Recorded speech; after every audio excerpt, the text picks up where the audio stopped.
a Hellcat.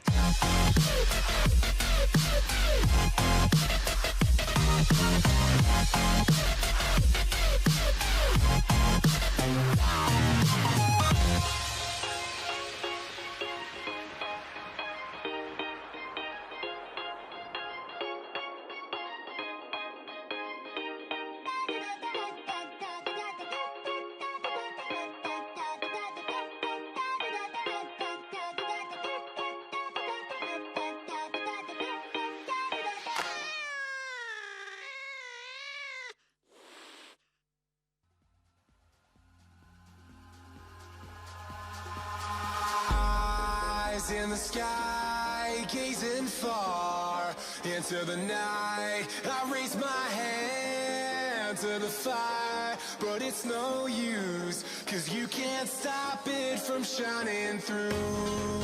It's true, baby, let the light shine through. If you believe it's true, baby, won't you let the light shine through for you.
In the sky, gazing far into the night, I raise my hand to the fire, but it's no use, 'cause you can't stop it from shining through.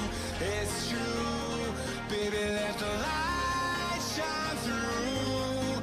If you believe it's true, baby, won't you let the light shine through for you.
Hello PUBG Esports fans. The Pick'em Challenge is back, and just in time for PUBG Continental Series 2, with some new improvements to make earning those great rewards even easier.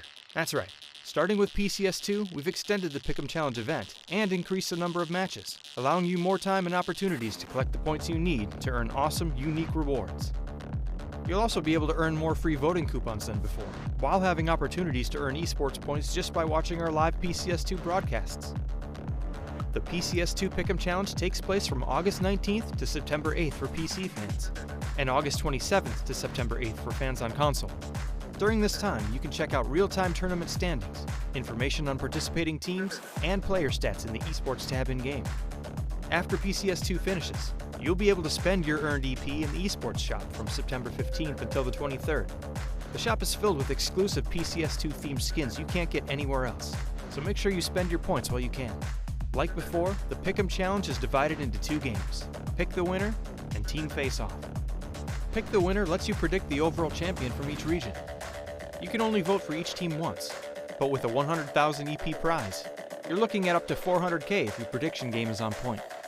You'll need to use a voting coupon to cast votes for this game, which can be earned by purchasing PCS2 gear in the shop or through one of the free methods we'll talk about later. 25% of each PCS2 item sold goes directly back to the teams via evenly distributed direct payments and by bolstering the regional tournament prize pools, so you're getting cool stuff, increasing your odds to win even more cool stuff, and helping your favorite PUBG esports teams in the process. Team Face-Off is a game where you predict which of 2 teams will perform better in an upcoming matchup, and plays a little differently than PCS1. It's still a free game that doesn't require any voting coupons, but EP prizes will not be weighted based on how many votes each team has gotten. So it's up to you where to risk and where to play safe. Catching the intense PCS2 action live is its own reward, but you can also increase your Pick'em Challenge odds by watching live. Just like PCS1, codes will periodically show up on screen during the broadcast. Enter these in-game quickly, as only a certain number of people can claim each one. We'll also be giving out coupons and EP on Twitch through Twitch Drops. Twitch Drops are currently only available for Steam accounts and can only be acquired by watching on Twitch. To participate, make sure your Twitch, Steam, and PUBG accounts are all linked. You can get started easily by visiting accounts.pubg.com and logging in or creating your PUBG account if you haven't already. From here, you'll have easy access to link your accounts. Once linked, you can earn 1 free voting coupon and up to 20,000 EP just by spending time watching the PCS2 action live on Twitch. During the stream, you'll also be able to participate in quizzes that randomly appear on the official twitch.tv/PUBG channel. Answer correctly, get rewarded. PCS2 is happening soon, so familiarize yourself with the teams and plan out your strategy. All 4 PUBG regions are participating, and you can vote on them all. The more you watch, the better your odds of scoring unique skins for your own matches. PUBG Esports, PCS2, and the Pick'em Challenge. Get in on the action today.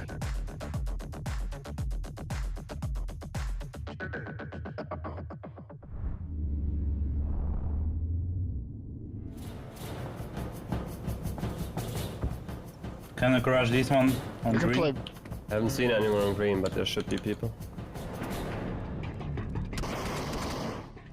Все? Да, бежим. Пойдем. Там моли кинули в смок, аккуратно. They'll try to run. Go, take it, take green, faster. Green? Take Go, the left one house, on green. Knocked one on the right. Двое залетел, один в доме.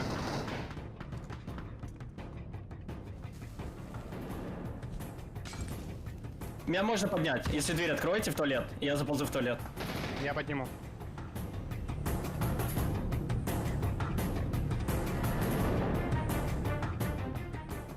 Yes.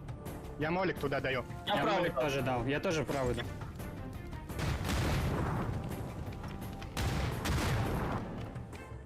Надо идти, пошли. Прям сейчас. Он за зону умер, у вас один максимум. Заходи, залетай. Все, туалет. Убил. Назад. Он добил. Нокнул Белмана. Вы можете запушить, там один чел остался. Один чел у вас. Я вижу, он в дальнем доме. В дальнем доме, Ресы? Да, у вас там только торнадо.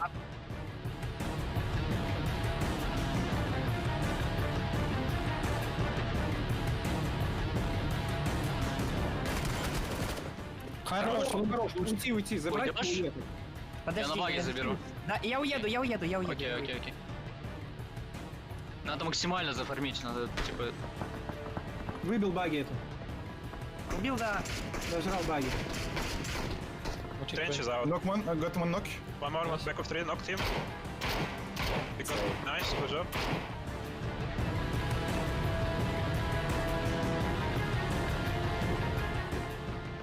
Не дайте им встать нормально. Я ушел лево крутить. Я ушел full право крутить. Лево. Подождите, сейчас зона, может их всех выдавит. Oh, 4v4, guys. Against compound, yeah? Yeah, WS. У меня 3 хае, я у них уже лежу. Окей, Сильно окей, лево. окей. Он меня не знает, я все ползу. Он баги берет. You guys still have smokes? I Need attacked one smoke guy for on the the rest. right. I have 3 smoke, 1 nade, 2 flash.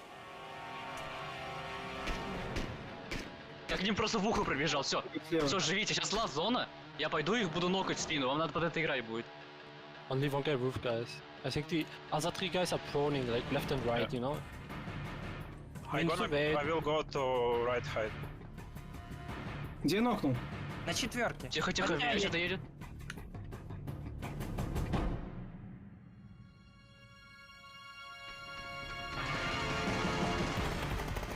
One already left You can side. res me, you can res me. They proning in the bush. On the left side. На четверке, там в самом дальнем они рисуются. Всё, В самом два, да. дальнем. Я взорвал дальний самый. Окей, где-то три еще. Ногу все. Два остались, 2 в ноке, в смоках. Слева он прям за смоком. Ладно, не спешите, не спешите. Нокнул. Найс. Хорошо.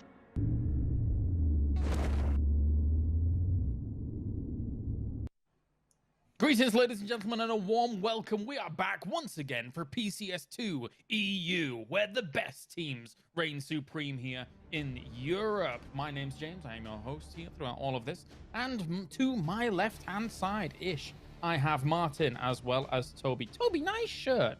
I appreciate that shirt. That's very, very nice. How are you doing, gentlemen? Starting with yourself, Toby, getting things going. You stood up? Yeah, I'm standing up today. My back is giving me old person trouble, so I'm gonna be standing for the duration of the day. And then other than that, I'm excited for good day 2 of the grand finals. We saw a lot of surprises yesterday in terms of right out of the gate performances, and I'm hopeful to see some of those teams continue their strides today. Absolutely. And actually, to be fair, speaking of nice shirts, Martin, you've got a nice shirt as well. You know, it's very, very nice. How are you doing? Nice. Yeah, I'm happy. I'm happy for the compliment, and I'm happy to get our second day started here. Honestly, yesterday was pretty amazing, and I'm honestly quite ecstatic to see how the teams are going to be able to kind of the preparations they have made from yesterday going into today. If we're going to see any changes, because the meta was somewhat different to what we saw in the group stage, and a lot more kind of precautions was taken. So I'm really excited to see if these teams are going to be able to change it up a bit, maybe make some different decisions compared to yesterday. We will see. We will see. At the moment, yesterday at least, the headlines were dominated by 4 teams when it came to FaZe Clan, Omicron, ENCE, and Na'Vi, as they were able to take at least 30 points each between them, or each, I suppose. But then down from there, Shift W, actually in a 5th place right now, is extremely respectable so far, Toby. So what do you think when you're looking at the standings right now? Well, coming into yesterday, we talked about Shift W as one of those teams where you know the individual capabilities are there, but as a team, very few other teams really know what to expect of them, given that they are pretty new roster. So they needed yesterday to go out and fetch points, which is exactly what they ended up doing. Couldn't have asked for anything more. I mean, 28 points on the very first day. If they can do anything similar to that today, they should be looking very, very good coming into the next couple of weeks. Given, I mean, also remember we're only playing 4 games today, right? So at 28.4. 4 games, that's really impressive for a team who most probably wouldn't expect to be all the way up there. Well, yeah, there was some clean fragging capability coming out from them. Even in the second game, where they got a 12th place, they still had 8 kills off the back of it. So nice stuff from them. So far, Martin, though, when you look towards the very top and you see FaZe Clan as that #1 spot here, considering what they were able to do in the group stage, it's not too much of a surprise that they're up there right now. No, it isn't, and it's good to see that they're able to start strong like this. Usually, or often we have seen them, have a slower start. So if I'm everybody else than FaZe Clan right now, I would be worried, honestly, because giving FaZe Clan a strong start like this because they're consistent and they're going to be continuing to be consistent. Yes, they might have some mediocre days, but those mediocre days are still going to be higher than, you know, of 8th place. They were not going to make as low as 20 points in 1 week or in 1 weekday, I would say. Could happen, but still they are very, very consistent. They're going to keep putting points on the board here. So 39 points for 4 games is absolutely amazing. And of course, when we look down towards the latter side of this leaderboard as well, there are some names in there, Toby, that you wouldn't really expect to be on that right-hand side. Northern Lights in there, TSM in there, Team Liquid. Of course, you know, Tornado Energy, the best team, having a bit of a rough time over on that side. But we're expecting big things of them throughout the tournament. Oh yeah, easily. I mean, they won as much as Shift W and other teams on top made great use of the early shenanigans and chaos you might end up finding in the very start of the finals.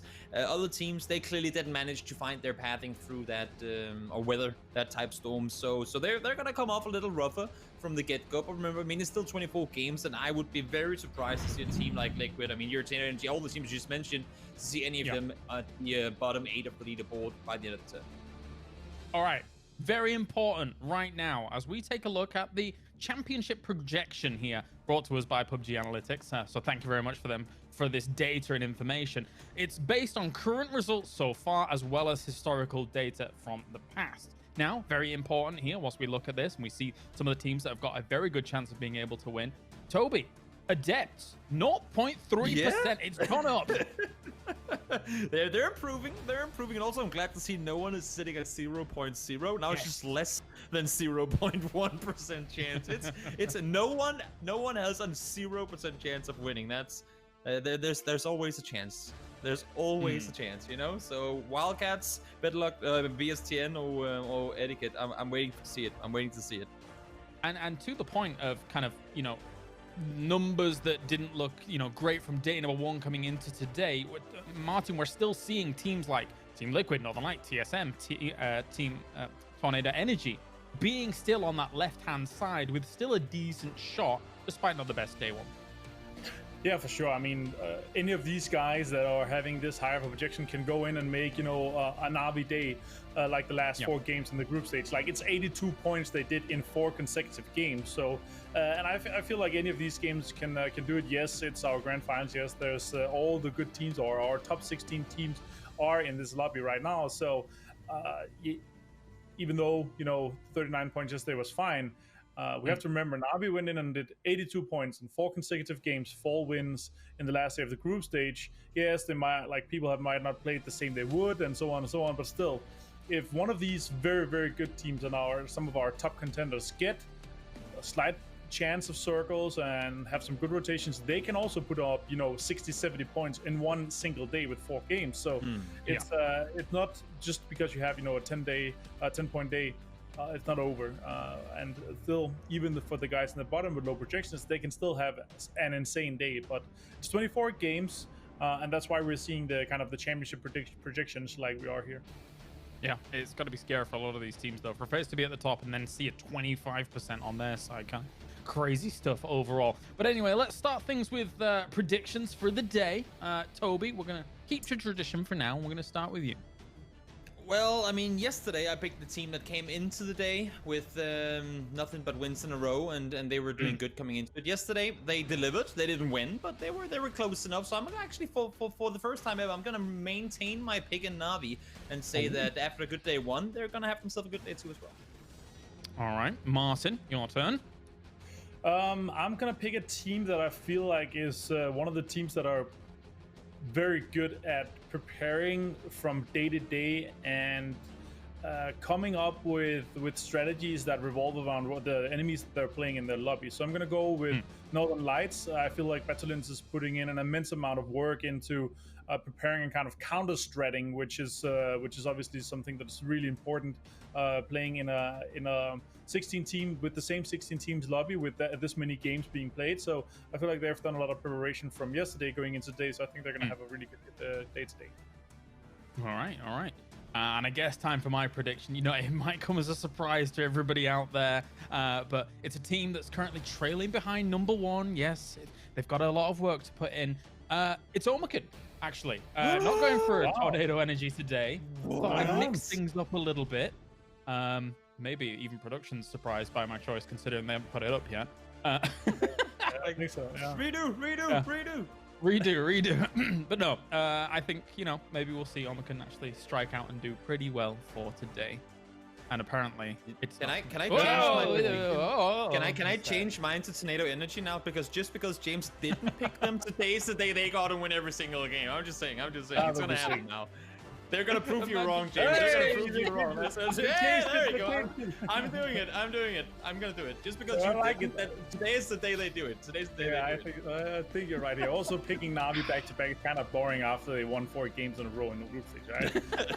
That's like playing red all the time in roulette and just, you know, doubling up every time you lose. You're just doubling up. It's kind of the same. Right? No. The house always wins, Toby. Imagine I abandon them for one day and then they have a belter of a day. Let's see Tornado Energy. Let's see.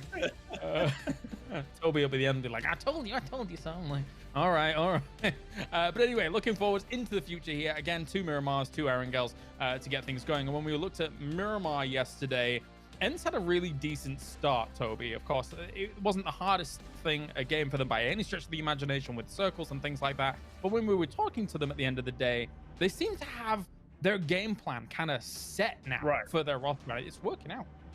I think while we thought so, and Squeaky said as well, game 1, it wasn't gifted by any means, because a game of PUBG, especially with this caliber of teams, never is.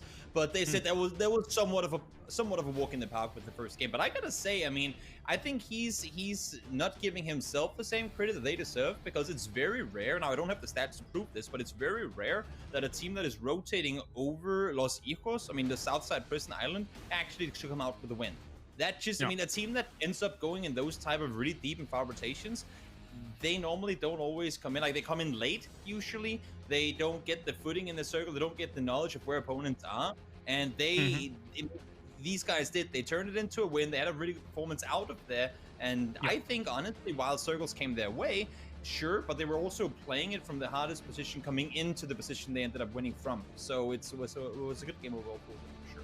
Yeah, definitely so. And don't forget as well, you know, not only is PCS2 actually going on right now, but also you can be involved in so many ways. And one way you can be involved is by just watching the stream. How sick is that? Because you, if you are watching right now, could be earning yourself esports points as well as coupons, which, by the way, I got one watching APAC earlier. I'm so happy. Another coupon as well as some esports points, and then you can be spending those in game when it actually comes down to things, not only in terms of predictions but also in terms of getting yourself the cosmetics that you want down the line. Martin, do you have any coupons yet? No, but I did watch Astra get a 17 kill second place, which is one of the highest kill games I've seen for second place. And I actually I went into the Australian or down under kind of Discord, and I asked Zoid, and I was like, oh, why didn't you win that game? He was like, mate, we just fragged out, and they had a blind of a game. So but Divine is definitely they're showing up and fragging out right now in APAC. So curious to see how that's gonna go, and curious to see how all the other regions are going. It feels like it's gonna be really hard. Like I'm constantly looking at like I think I have 6 coupons, and I'm obviously waiting till the very last time to have much as an advantage looking into it. Playing it safe. You know, I want all the skins. I have all the skins so far from all the championship stuff, so I want to continue getting that. And I feel like it's gonna be extremely rough and hard around this time around, because some teams might put themselves ahead, but then again, in all of the regions, any of the teams can go out, win 2-3 games in a day. So it's going to be a rough one, and there's so much depth to all these regions, and it's going to be really interesting to follow, especially also here in Europe. It'll be really interesting when we actually get to a proper world championship and all of these teams go up against one another. But interestingly, Toby, I have not played it safe. I've already spent my coupons. How about you, Toby? Are you playing it safe as well, like Martin? I'm not playing it safe in either of your guys' way, because I haven't gotten any extra coupons. I'm just one of those guys that don't win those kind of raffles. So I don't have that many coupons to spare, but I also haven't used them yet. So I feel like I don't have the 9 coupons Martin's probably sitting around with, waiting to just throw them at people in the end. I only have like 1 or 2 coupons, and I'm gonna wait, but I don't have that many opportunities to pick them. So you are playing it. Whatever. All right. Okay. It's time to get into our first game here. Thank you very much, gentlemen. It's always great to share the desk, the virtual desk, with you, as we are now going on to Miramar, the desert, to bring us game number 5 of the grand final. And we have Sims, as well as the intruder, Hypoc, but we like him anyway. Let's bring it. He's not an intruder. Wow. He's just an old face for that, you know, that forgot his roots, but now he's come back home. I guess I'm just not considered British anymore. I mean, it depends how long you're away from home, right? But look, the accent's still there. You haven't got that twang. It hasn't quite left you. I still hear a bit of the southern side of it now and again. It does come through. So I think we're all okay. But don't listen to James. Listen, he hasn't lived in England for quite some time now. So if anyone's an intruder, it's him. Give him grief back, Mike. Don't stand for it. I'll let it slide just this once. Day 2, match number 5. This, of course, is the grand finals. We've been playing the qualifiers for quite some time now. We've taken it down to our top 16 teams. $200,000 is on the line. FaZe Clan. I've got to say, Mike, yesterday, they turned it up. They showed up of how they're expecting to round this tournament out first place, but it's not by a great deal of points. There are still plenty of teams up there chasing their heels. I mean, 39 points, Omicron and Ents on 38, Navi on 36. It's tough at the top, and there's still a few teams yet that we've really yet to see the best of them. Yeah, and I think the guys on the desk kind of made a good point. It's scary for the other teams because FaZe notoriously is a team that starts slow. So for them to be, I mean, they weren't explosive yesterday, but they quietly just ended up in first place. So that is a fairly terrifying prospect, I'm not going to lie. Obviously, hoping they can continue with the consistency. Trying to really notice if anything... Not really a weird playing path, but obviously most of the southwest and the northeast going to be unobtainable. Fairly vanilla pop. I mean, really, if you're a Team Liquid fan, you love to see those circle ones. And I mean, the guys themselves, after the day they had yesterday, they're going to love to see that as well. Yeah, Liquid certainly sitting on 10 points down in 15th. They're a team that needs to step it up today. We did only, and it has to be taken into consideration that yes, day 1 was over and done with, but it was only 4 games. You know, this. Yes. If you want to say it's not a sprint, it's a marathon, there is still a dragged out proportion to this, but it's not like, and again, we touched on it yesterday, how you can just kind of say, all right, there's another 4 games tomorrow. We'll just kind of reset. Every single day does still count to it, regardless which way you cut it, and you have to turn up to these events exactly how FaZe and others turned up yesterday. Other teams that still really need to show their hand.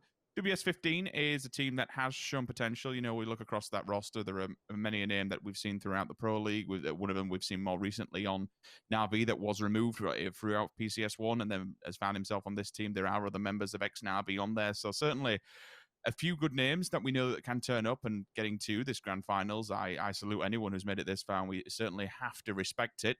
Above them, Tornado Energy. Again, another team, James always votes them, and for damn good reason. They are always up there, and some of the performance we've seen from individual fraggers have just been disgusting. Like, honestly, the example has, ironically, is on your screen. The kid is a nutter when it comes to individual gun skill. How he can necessarily control the sprays, but just his composure individually and how he tackles head-on fights, even when it's a 1 versus 2 or a 1 versus 3.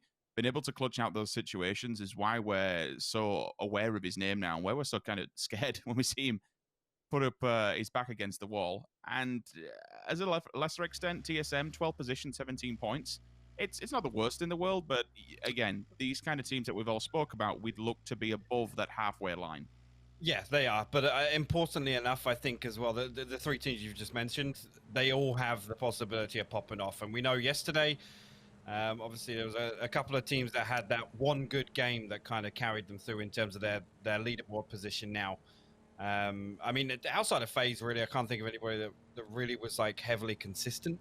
If that makes sense, I mean, quietly consistent. Like I said, we didn't see him too much, but stop that. Actually, you had to get pulled up on by a 4-man Liquid here. They're looking to take the priority compound here in center circle. Actually, Huith going to try and back outside, but it's just a matter of time. I feel he does get the 1 knock, but Mexi there to trade out with the M249. So this is the type of start I was expecting from Liquid today. Again, we're only at the 4-minute 30 mark. We know historically they are a fast rotating team, but again, just balls to the wall, 4-man crashing center compound circle 1.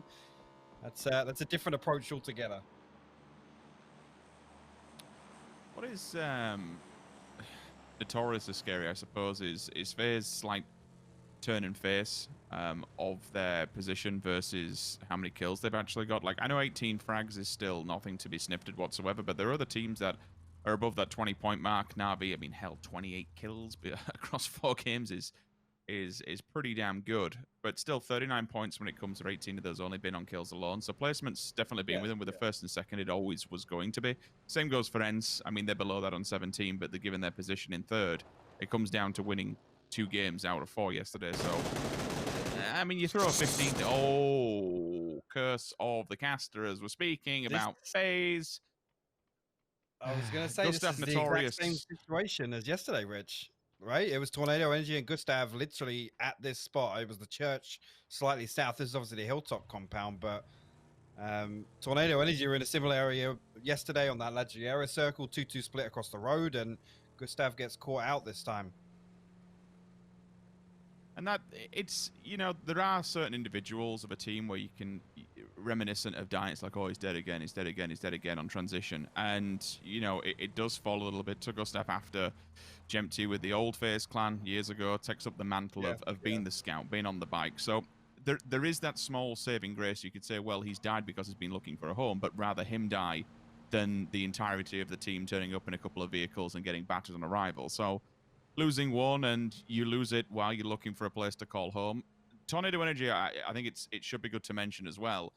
I think it was either Europe or PCS1. They barely scraped the barrel of qualifying, and then once they qualified for the main event, they just nailed everybody down. It was such a night and day performance, which does speak a bigger volume to what you can do. And imagine if one team who's down at the bottom has an RV day. They win all 4 games throughout the entirety of the one single day, and all of a sudden, bam, you've got a potential new champion when it's all said and done. So that is the scary prospect, is that while these short days, they are quick fire, they are going to be very gun-ho.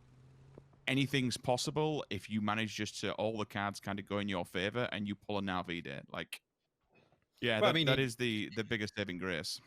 I was going to say, even yesterday, you know, that Na'Vi game on Erangel still kind of echoes for me, where it all started off with that kind of turn and pull up on Ibby. And then obviously the Everest game where, you know, arguably any other team you'd think the circle's shifting away from them, but on foot, they just absolutely clean house.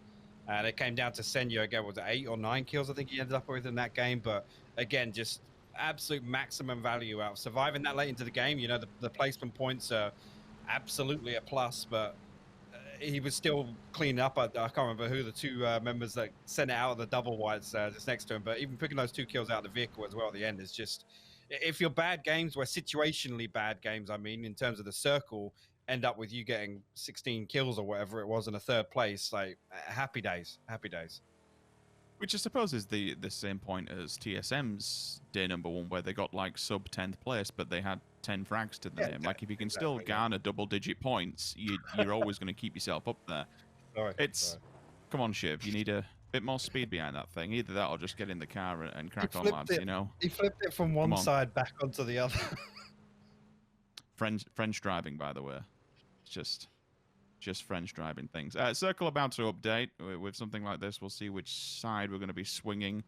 We don't have the western cliffs in. We barely have any water, so it's still kind of free reign at the moment with how much the roads from Monte Nueva all the way to Los Leones, you have these big priorities that kind of, it does focus more so on Kumisera, especially where Omakan do like to linger. That's why they've got this wide 2-2 split. I mean, you could even say 1-1 at certain points. The top side of Kumisera, all 4 angles and quadrants are actually cornered. We'll see once it updates. Debs on screen clearly getting notice on FaZe Clan. Does almost centralize. So, Liquid, Omakan. Generally at the moment with a circle like this, with everyone moving to the middle, you'd have to assume that it's more on the work of all the people on the outside, but a lot of defensive stances should come through here. Well, I mean, even if we did have a quick look at the map there, but there's literally only, what, 2-3 teams outside of that circle now. Most people have gravitated towards the north side of Tumor. You've obviously got Shift W, ENCE down on the south side, but probably not going to be too much movement. We might see a couple of dashes for compounds here.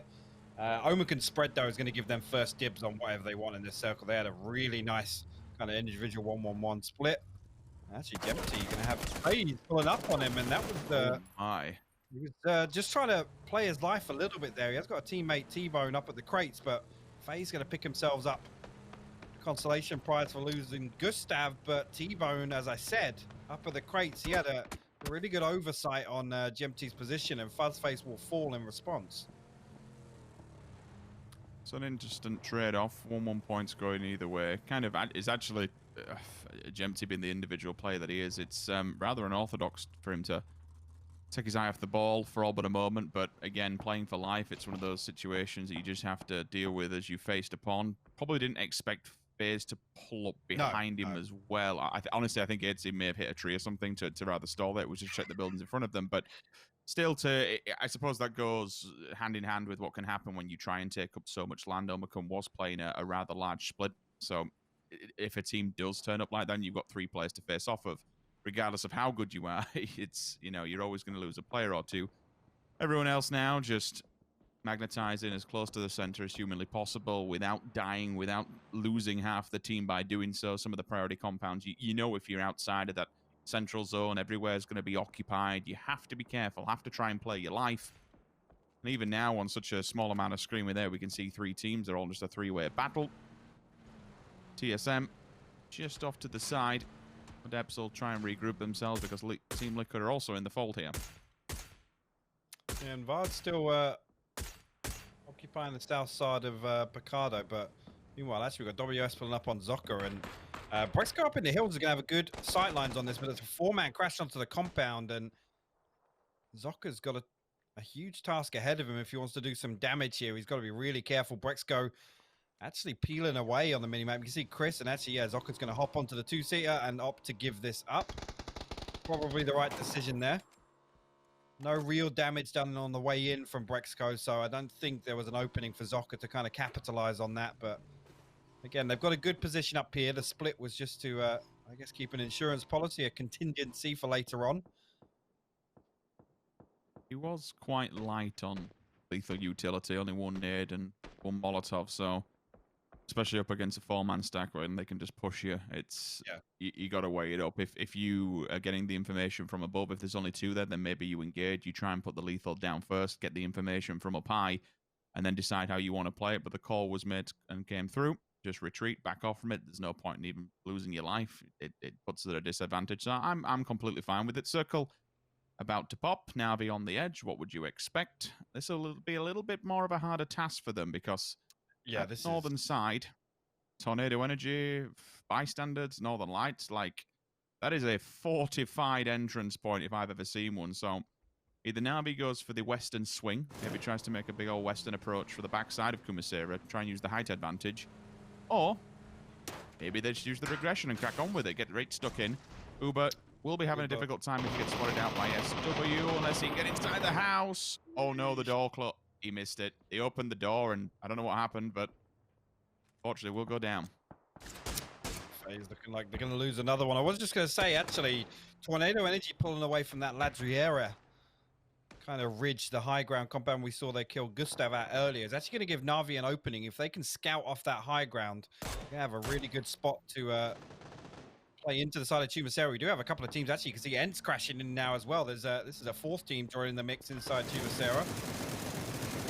Bullets will ring out from Zocker's barrel, but Ents will make it into that 2-story apartment building across the road. And this now is going to create a bit of a stalemate between the 4 teams. Well, I say 4 teams. It's just 8C for FaZe, but he's surrounded by 3 teams.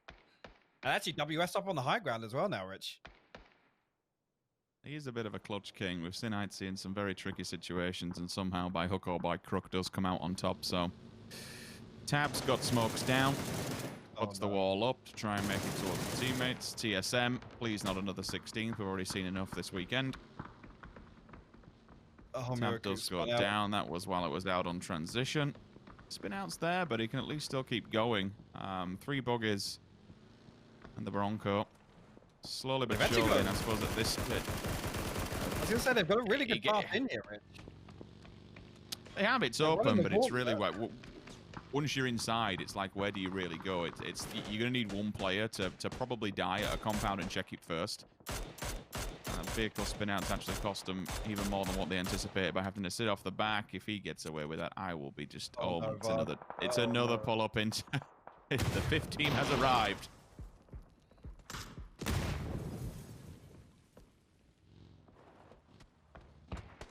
This ain't good. This ain't good. Dying on transition and dying on arrival, unfortunately. Vada Miracle gone. Is it only Fex left? Where's the third one in the back? I didn't actually catch the entirety of the kill feed, so I'm looking for this final player at TSM if there is another one. Otherwise, it'll just be the solo hiding inside the shack, unfortunately.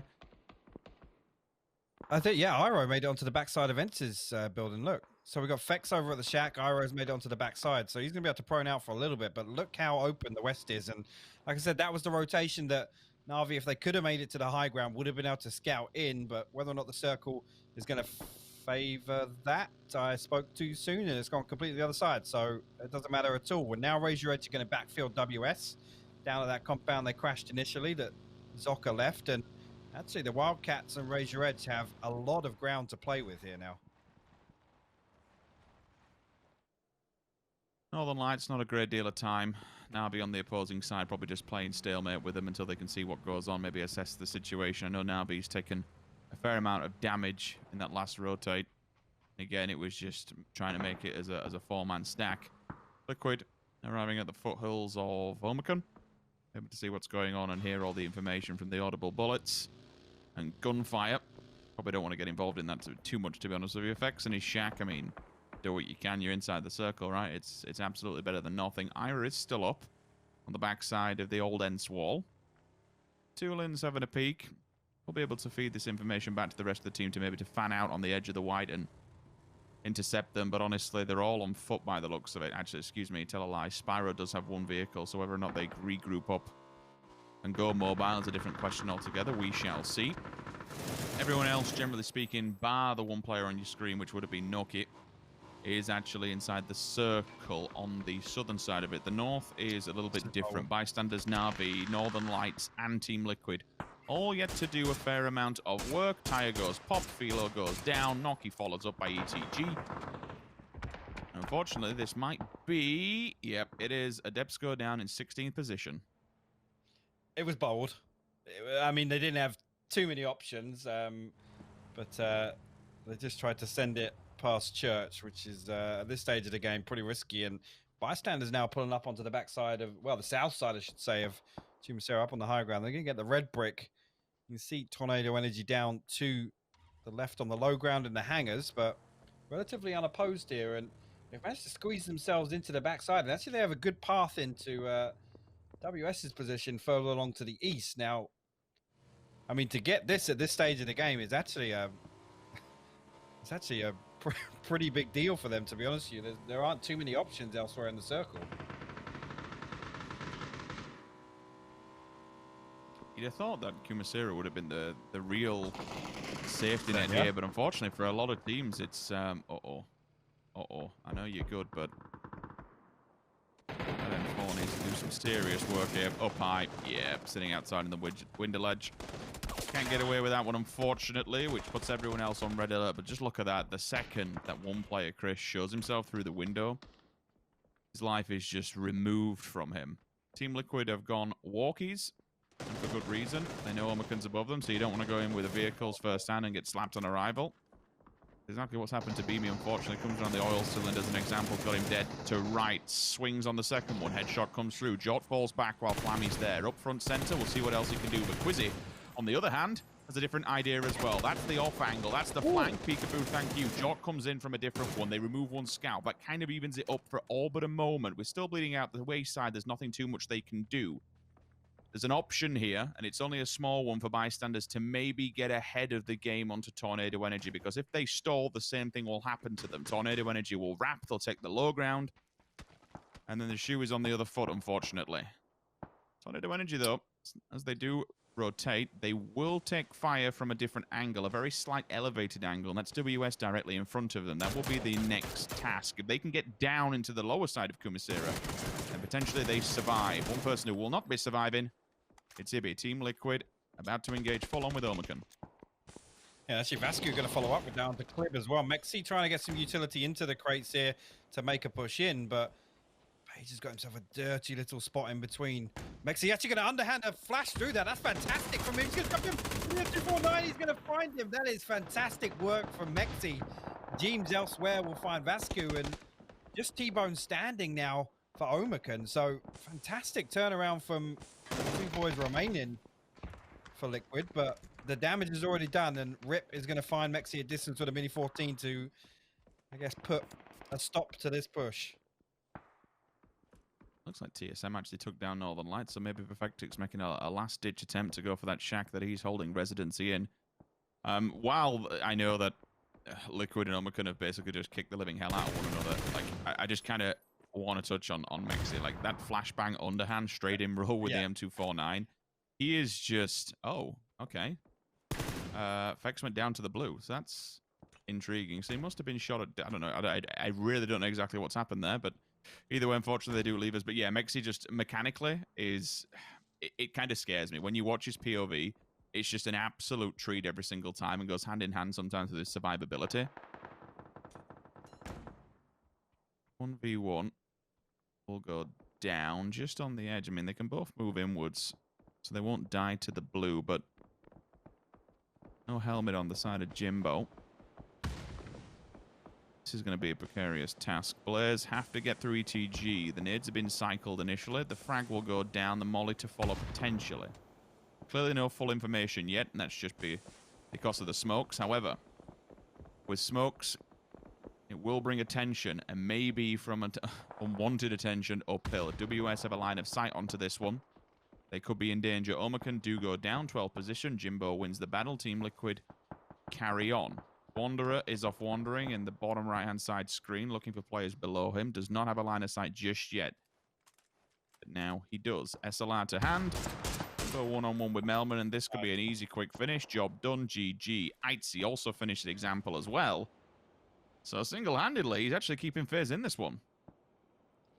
I mean, at this point, yeah, anything can get done is a bonus, and this next circle, I mean, this is a deadly position for WS. Raise Your Edge are going to try and move their way up the backside of the hill, and to be honest with you, Wildcat sight lines aren't great up to that spot, so right now, and Bystander's the one earlier, I said they had a really good route in if this one centralizes, and it's a shame that they got weakened because they are in just as strong a position as WS. The Wildcats now actually bringing some vehicles across the road.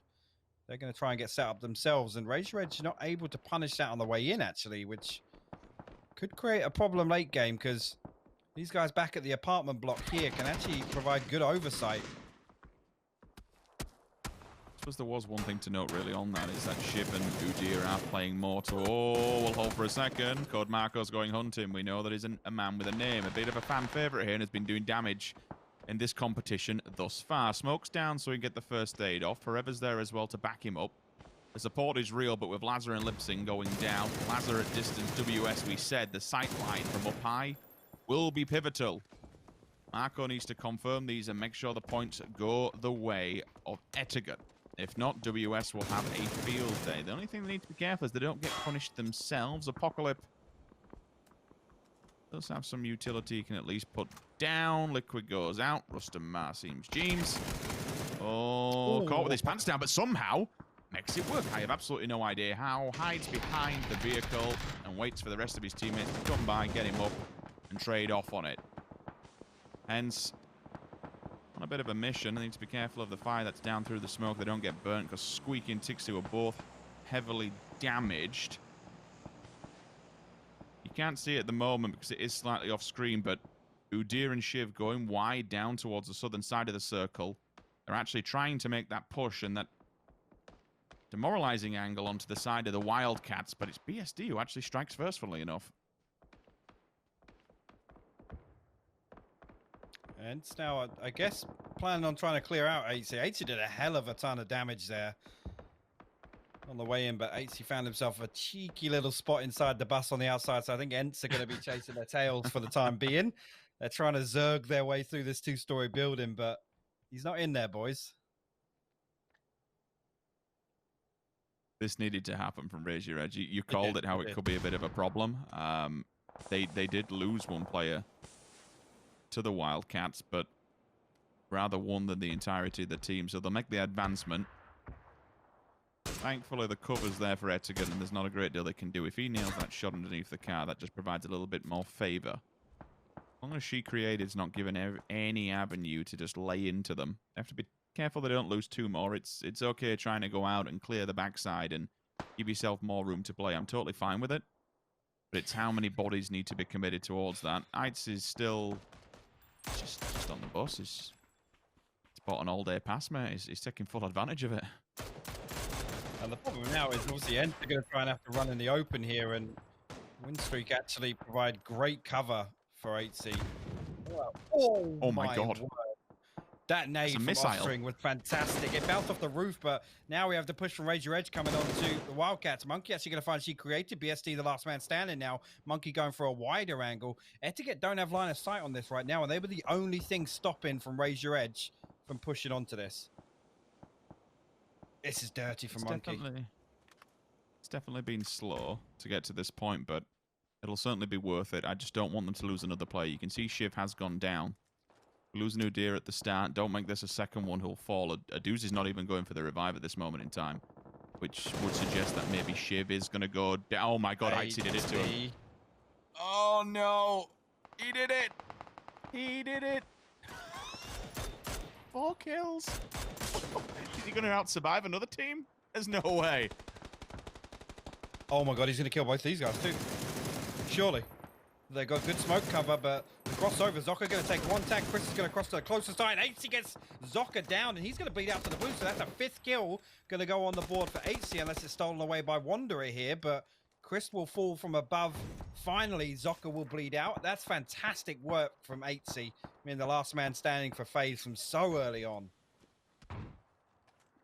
5 kills and 5... excuse me, 5th in the lobby. You cannot complain about that whatsoever. He's going to be very happy with that, and so will FaZe Clan overall. Takes him from 39 up to 48 points. The hammer will come down from up top. We've been keeping an eye on WS. The height advantage has paid off massively. They've had this ridge, they've got an AWM, and they've got all 4 players alive, which is most important. There's your edge. Probably do have more circle on them, which is good for them. It's just, you have to be coordinated here. You have to work as a team. 10 kills in the bag and top 2 guaranteed. It's a fantastic job. But Raise Your Edge need to be up here. They need to be proactive and basically just deny any access points into the circle. Yeah, and Winstreak do have an opportunity to leave a couple of people on the high ground, but Shiv and Aduzi actually making moves down to the south. This is absolutely fantastic for them because it prevents exactly what I just said. Somebody from sitting up top and just providing great oversight. Monkey playing that off angle. He's going to keep Winstreak honest over on the east side, but they need to approach this correctly because this is very winnable right now for Raise Your Edge with the spread they have.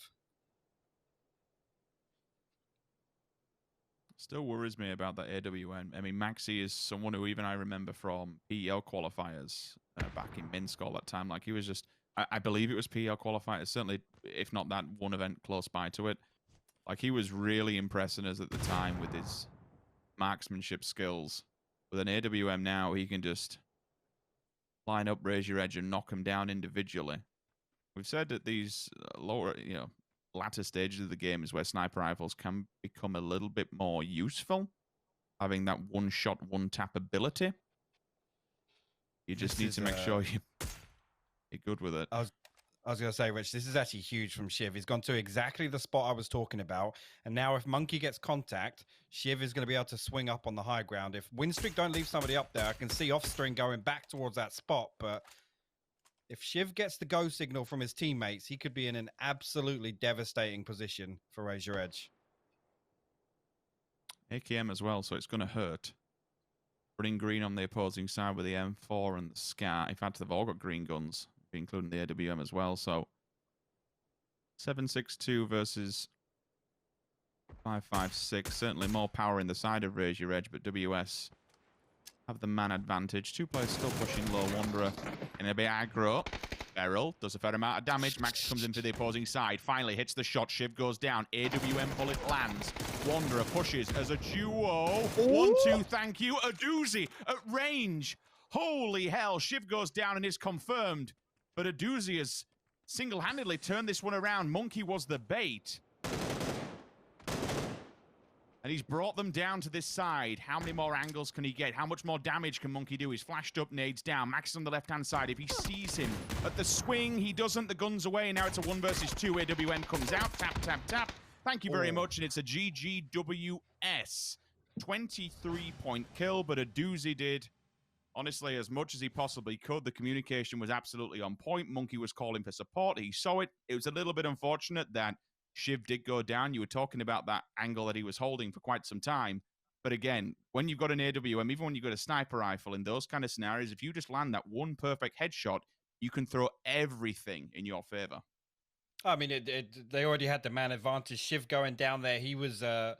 I guess he was in the position to make a play, if anything, for Raise Your Edge. So unfortunately, he gets caught out. But a doozy, that swing around, like I said, as soon as Monkey gets contact there, the sight line opened up for a doozy. And I mean, massive work there. They got the 2 kill points out of it, which is the most important thing in terms of, I guess, salvage or damage control, if you like. But really impressive stuff from Winstreak. Absolutely. I mean, putting in work from the high ground. Another good game. This is going to be, hopefully, the telling story of this entire weekend. For myself and Hypoc, that's game 1 over and done with for the second day. Back to James and the team on the desk. That's a win streak. Great stuff by them to get themselves the victory here over towards Shumasera.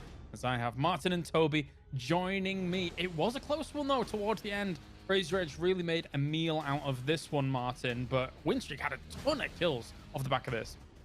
Winstreak, they had this high position, high ground with the silos in a great spot for a very long time. They were able to put out so much damage and it kind of clean up the town. Like often we say you don't want to go into the city unless you know it ends there. It was that close that it was actually a good idea to go in there, and we saw so many teams fight for it. And I love these kind of urban endings. Yeah, it did go south of the road, and a lot of teams they had a rough time, but AT managed to have some insane kills and get a lot. Oh, I love this. This is just chaos all over the place. But I love these urban endings due to the fact that because there's so much decision making coming into it on a not on a macro level, but small decisions, where to go, when to go, the timings and everything. And this is what makes these teams so great when they make these correct decisions and plays based off the information they have available to them. Even towards the end, towards the middle of this game, we saw a few teams try and bomb in towards Shumasera, Toby. Wasn't to be, though, for the Na'Vis of the world in this game. It can be difficult to try and get a position that late in the game when you know that it's very likely kind of territory that's been taken. Oh yeah, for sure. And the fun thing to me was that while all the chaos was commencing on the north and northeast side of the city itself, the two of the very last teams to actually get to the city was Raise Your Edge and Winstreak. Like the two teams that were brawling it out in the end of it, right? They were 2 of the very last teams to get there. So it was kind of interesting watching how they were somewhat allowed. I mean, Raise Your Edge didn't really get into the circle itself before, I want to say close to phase 4 when they started wrapping in from Los Leones. And Winstreak, they were kind of just chilling, coming in from the south as well, weren't really stressing about it, while other teams were going, as Martin was saying, oh, no, we got to get into the city, because there's a big chance the game's going to end inside. That's why, like, while everyone else was cluster fighting in the middle of it, they took their time wrapping south around from the east, and they had plenty of space to do it. So wise decision making and not feeling the urge to full speed send it forward, but play it a little more calculated, I guess you can say. I can't believe Eitzy survived as long as he did, and somehow got a lot of kills on his Ents as well. He didn't finish off the entire team, Martin, but somehow made it work here throughout all of this, and then it fell, but impressive stuff overall by 18. For sure, and him being able to get a 5th place with that and a few kills was great.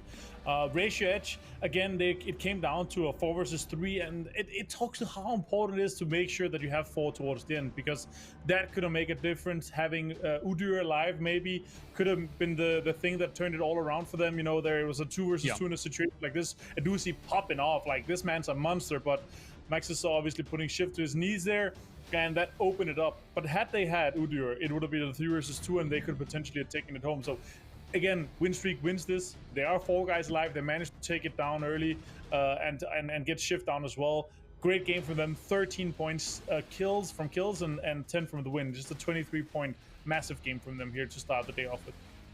Yeah, very nice indeed. Here's our 9 through 16th. Unfortunately for some of these teams, not that many points coming their way. But let's move up to our 1 through 8 as well.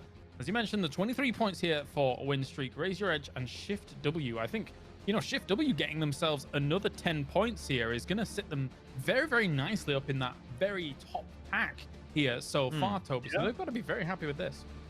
Oh yeah, I mean they were the ones to kind of figure, oh no, win streak is coming into the city as well, and they need to send it further because they wanted to get more like down the hill, not stay in top in the more industrial area. And they were, I mean, I guess you can say they were the third level that teams coming from the west towards the east had to pass, and they were able to clean up a lot of kills before they eventually got sprung by the 80 trap himself too. And of all people, he takes #1 spot as 80 off the back of that performance. Great salvage mission there by him.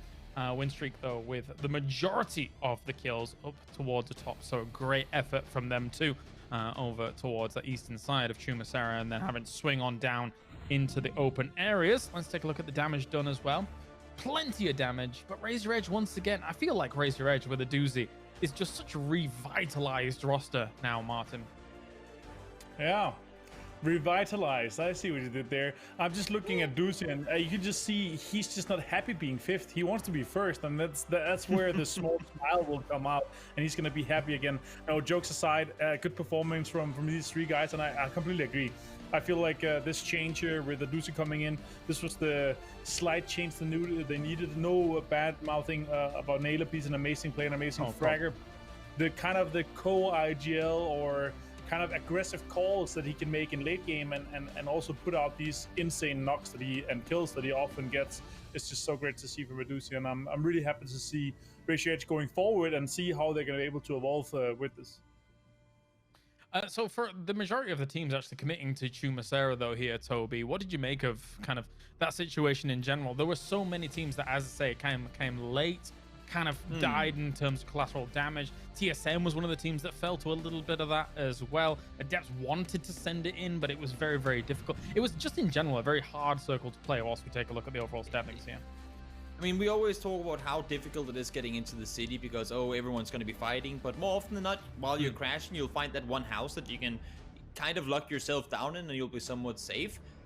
We rarely ever have the discussion of how much more difficult it tends to be getting out of the city if you need to get out of it having been there to begin with, because either you have a team waiting on the outside shooting you, or you have to fight your way through teams. This is not just you 200 kilometers an hour in a car crashing a house, jumping out the door, running in a house, and then kind of turtling down in there. No, this is you having to schematically close quarter combat your way against multiple teams at the same time trying to leave a city. And then with Chumasera in particular, you have a team like Winstreak sitting above with their DMRs plowing down, like tossing bullets in your face all day.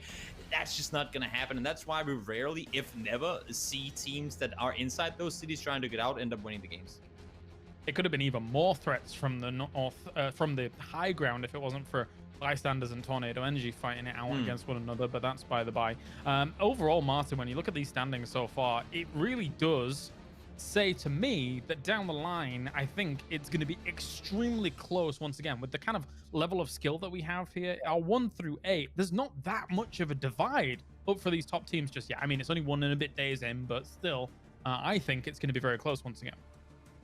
I think so too. It's I mean, you can say it's gonna probably come down to one of the last games. It's often that, but with 24 games, I still think we're gonna see, you know, 4 or 5 teams separate themselves, and they're gonna be battling it out. Again, it is our top 4 that is making the big buccarinos here.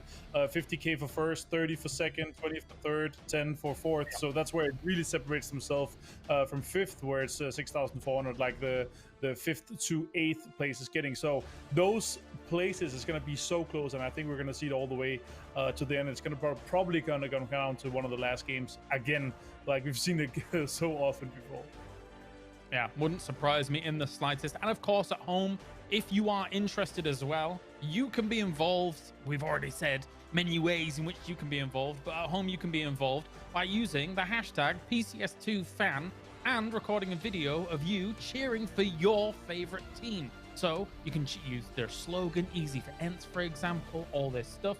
And you can be featured on the broadcast, maybe even get yourself some goodies as well. So make sure to use that hashtag and make yourself a little video, a short video. As I said, short video, not a half an hour video, a short video.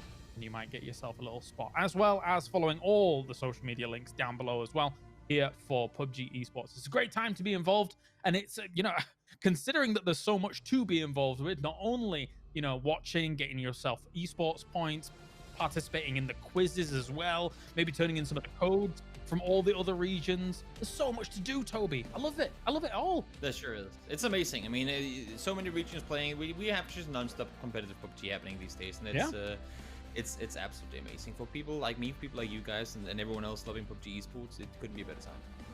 I just love the fact that, you know, obviously the world's in a weird situation right now, but esports just continues to thrive because we are strong, we are powerful, and we just make it happen day in, day out. So it's a fantastic time. Well, thank you very much, gentlemen. We're going to go on to our second game of the day here once again, and it will be Miramar. We'll be going on to the deserts as we can bring you Sims and Hypoc back. Yes, you're right. I haven't lived in England for ages. You're right. I'm the intruder, right? Blah, blah, blah. Enjoy, boys. Enjoy. Now he's backtracking. He's backtracking. I can't believe he backed down that easy. Damn. I mean, you got to be careful with James, because if you give him, like, you know, a bit of firepower, once he starts doing these handovers to the game, we end up getting in the next. So we have to go a little bit too careful. It's like me. We've been ginger. We're a bit fiery. We don't like being poked at. It's one of those things. Anyway, game number 2. Biggest winners, biggest losers. Face Clan still singing up at the top end. So McKern, they're all up there. Shift W takes a little bit of a jump up and then towards that top 4. Good game from Raise Your Edge. Even better from Winstreak 15. I mean, hell. First place and 13 kills. You cannot laugh at that one at all. That is a damn good job, and it crosses the 30-point threshold, which is really for the top 8, in fact, where Etiquette are going to be sitting actually border patrolling that one, where teams who want to be sticking around at the moment. Not such a good time. Fortunately, TSM for the second game in a row, if we're going to clash yesterday's match as well, that's 2 points in 2 games they've garnered. Yeah, and it's, I mean, it was a bit of a different approach yesterday. We saw on the first Miramar game, obviously that crash onto a depth that really could have gone either way. It was good scouting up front. I think they spotted 2 people on the way in, did some damage onto the main building, and then decided to crash. But it was that flank that came out from the north side up near Azahar. But a different approach today. They slow moved into Picardo. Obviously, Vard was kind of anchoring from that southern position, and the other 3 were split down. But they had to run the gauntlet towards Shumisera. Whilst they had a good path, there was a lot of damage on the way in. So can't really fault them. It's not the same manner in which they were going out yesterday. I mean, with that playstyle, you know, eventually you're going to win a fight and you're going to get a good compound, right? So I definitely still think they have the possibility to pop off. And to be honest with you, I mean, first place 13 kills is the best we've had so far, and that would still put them over the 30-point threshold and top 8. So it's definitely not an issue.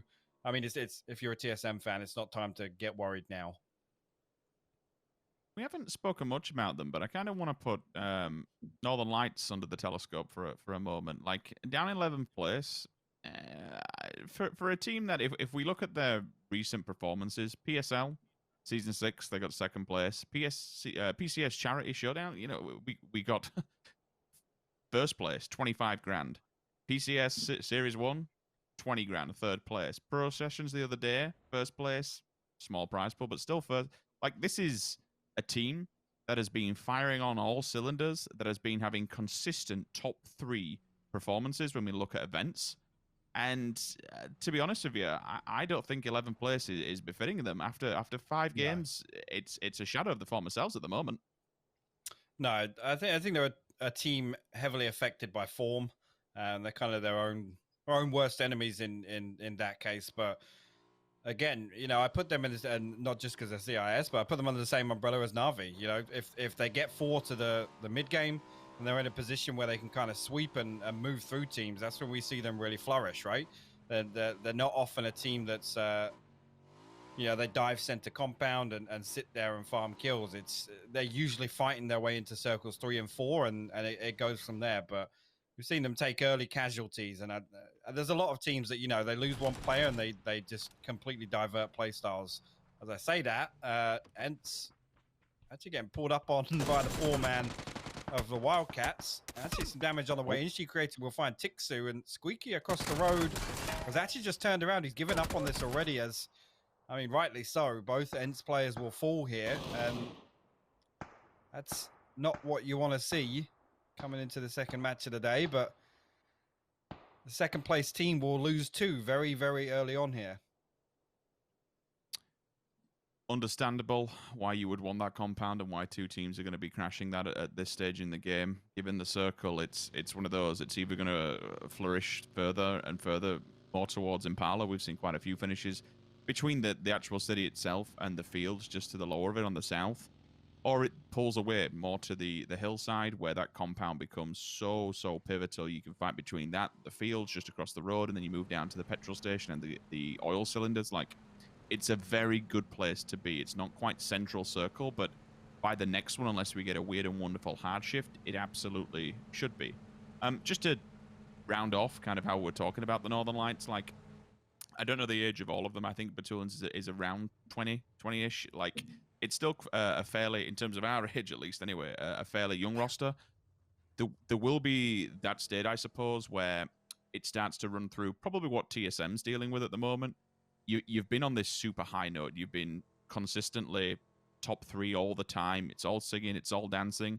Eventually, you have to go through that barrier where, oh, Fuzzface, no, keep going. Keep going. It's a hot area. Don't stop there. You have to eventually go through the motions of having these bad days, these bad games, and it's pure resilience when it comes out of players, and mainly, I suppose, just going through it and being part of the scene, and unfortunately having those bad days and learning from your mistakes. But it's sometimes a little bit tragic, and I kind of say this, what we saw from G2 at PEL. When they had the rough days, you just see them go into a slump. They wouldn't speak to each other on LAN. Like, mentally blockading themselves just by, I mean, you could call it tilting, of a better word if you want. So whether or not that becomes an actual thing for the Northern Lights, we are only 5 games into it. But if they are going through the motions of having these rough games, I don't want to see them drop off completely off the face of the planet and their composure just go out the window. No, you're right. It's it takes a lot to bounce back if you're, like you said, in a slump or stuck in a rut in terms of just bad games back to back. But it's always the thing with PUBG. You got to think about, obviously, things have developed a lot in competitive PUBG. We have much longer series now. It used to be absolutely devastating way back in the day. If you went to a major event, you had a best of 8, you have 1 bad game, and the series can run away from you, right? So that's got to be part of your mental, really. If you're kind of going into your shell and things become quieter in terms of comms, in terms of, playing more passively, I think that's absolutely the wrong approach. I can imagine it's a shock to the system when it first happens, when you've been just, completely just firing on all cylinders. You've been, even when we had separate events, when we go to the world events where you just kind of, throughout the space of last year, where, yeah, you've become the top of your region, you've smacked all opponents, and then you go to a global level, and Gen G just completely destroys all of you, every single part of you. You're like, well, that's that today, then that's done. So I can imagine it's a bit of a shock to the system when we do get to these events and people just turn up. I mean, it's a different story when we are online. You are in the comfort of your own home. It's not quite that LAN feel, but I definitely think, and I know James was mentioning it beforehand, like PUBG has adjusted to this very, very well. Eventually, when we do get back to an event, I'm most intrigued to see if some of these teams do transition well, because naturally, we've seen it in many other esports. You've seen it yourself firsthand. Like, teams' asses can fall out when we get to that LAN environment and you're completely out of your comfort zone. Yeah, and even just the environment, let alone the shift in meta. We know how much more punishment there is for sloppy play on LAN just by, other teams playing more cautiously. These splits get punished so much easier. You kind of have to deathball when you're playing on these LAN events. But actually, Page's going to pick up a cheeky little kill on Chris. He's kind of out solo here in the edge of Leonis, but I doubt Shift W are expecting just a one-man camp down on the south side. He will get himself a kill point for it, but I think you're absolutely right. It's even now that we've moved online, and James is absolutely right, it's transitioned very well for PUBG, but this is still going to have the same feeling as getting on and playing. I say the same feeling, but it's the same as hopping on and playing scrims, playing GLL dailies. There isn't that environment pressure added on top. There's still the stature and there's still the nature that there's a hell of a lot of money on the line, and this is essentially what we can class as our major, if you will. I know we have a world championship usually at the end of a year, but we still hold this in high regard, and as much of a high standard as we possibly can do. Either way, we'll continue onwards at the moment. Adepts playing the backside of this circle all the way to the east. Tornado Energy, first ones to fall, but certainly you have to be, and I respect it. Furax wants to try and either get a second, at least a confirmation on the kill, or maybe even a second knock as the smokes do go down. He has a little bit of support in the distance. You can see Furax is readjusting. Ira's gone down. That ain't good. Where's that going to be? I'm just taking a quick peek at the map. That's quite central, with Raise Your Edge just been a little bit more above them on the bottom side of Impala. Gustav, easy frag for him. Flammy clearly just looking for the one player that is above. Yellow runs the the mountainside gauntlet. I'm assuming no one else is going to be following, because he might be following the same way of his teammate. There's one. Ghostface, can you hit the second? Cat's starting to roll away, but Beamy has an eyeline himself.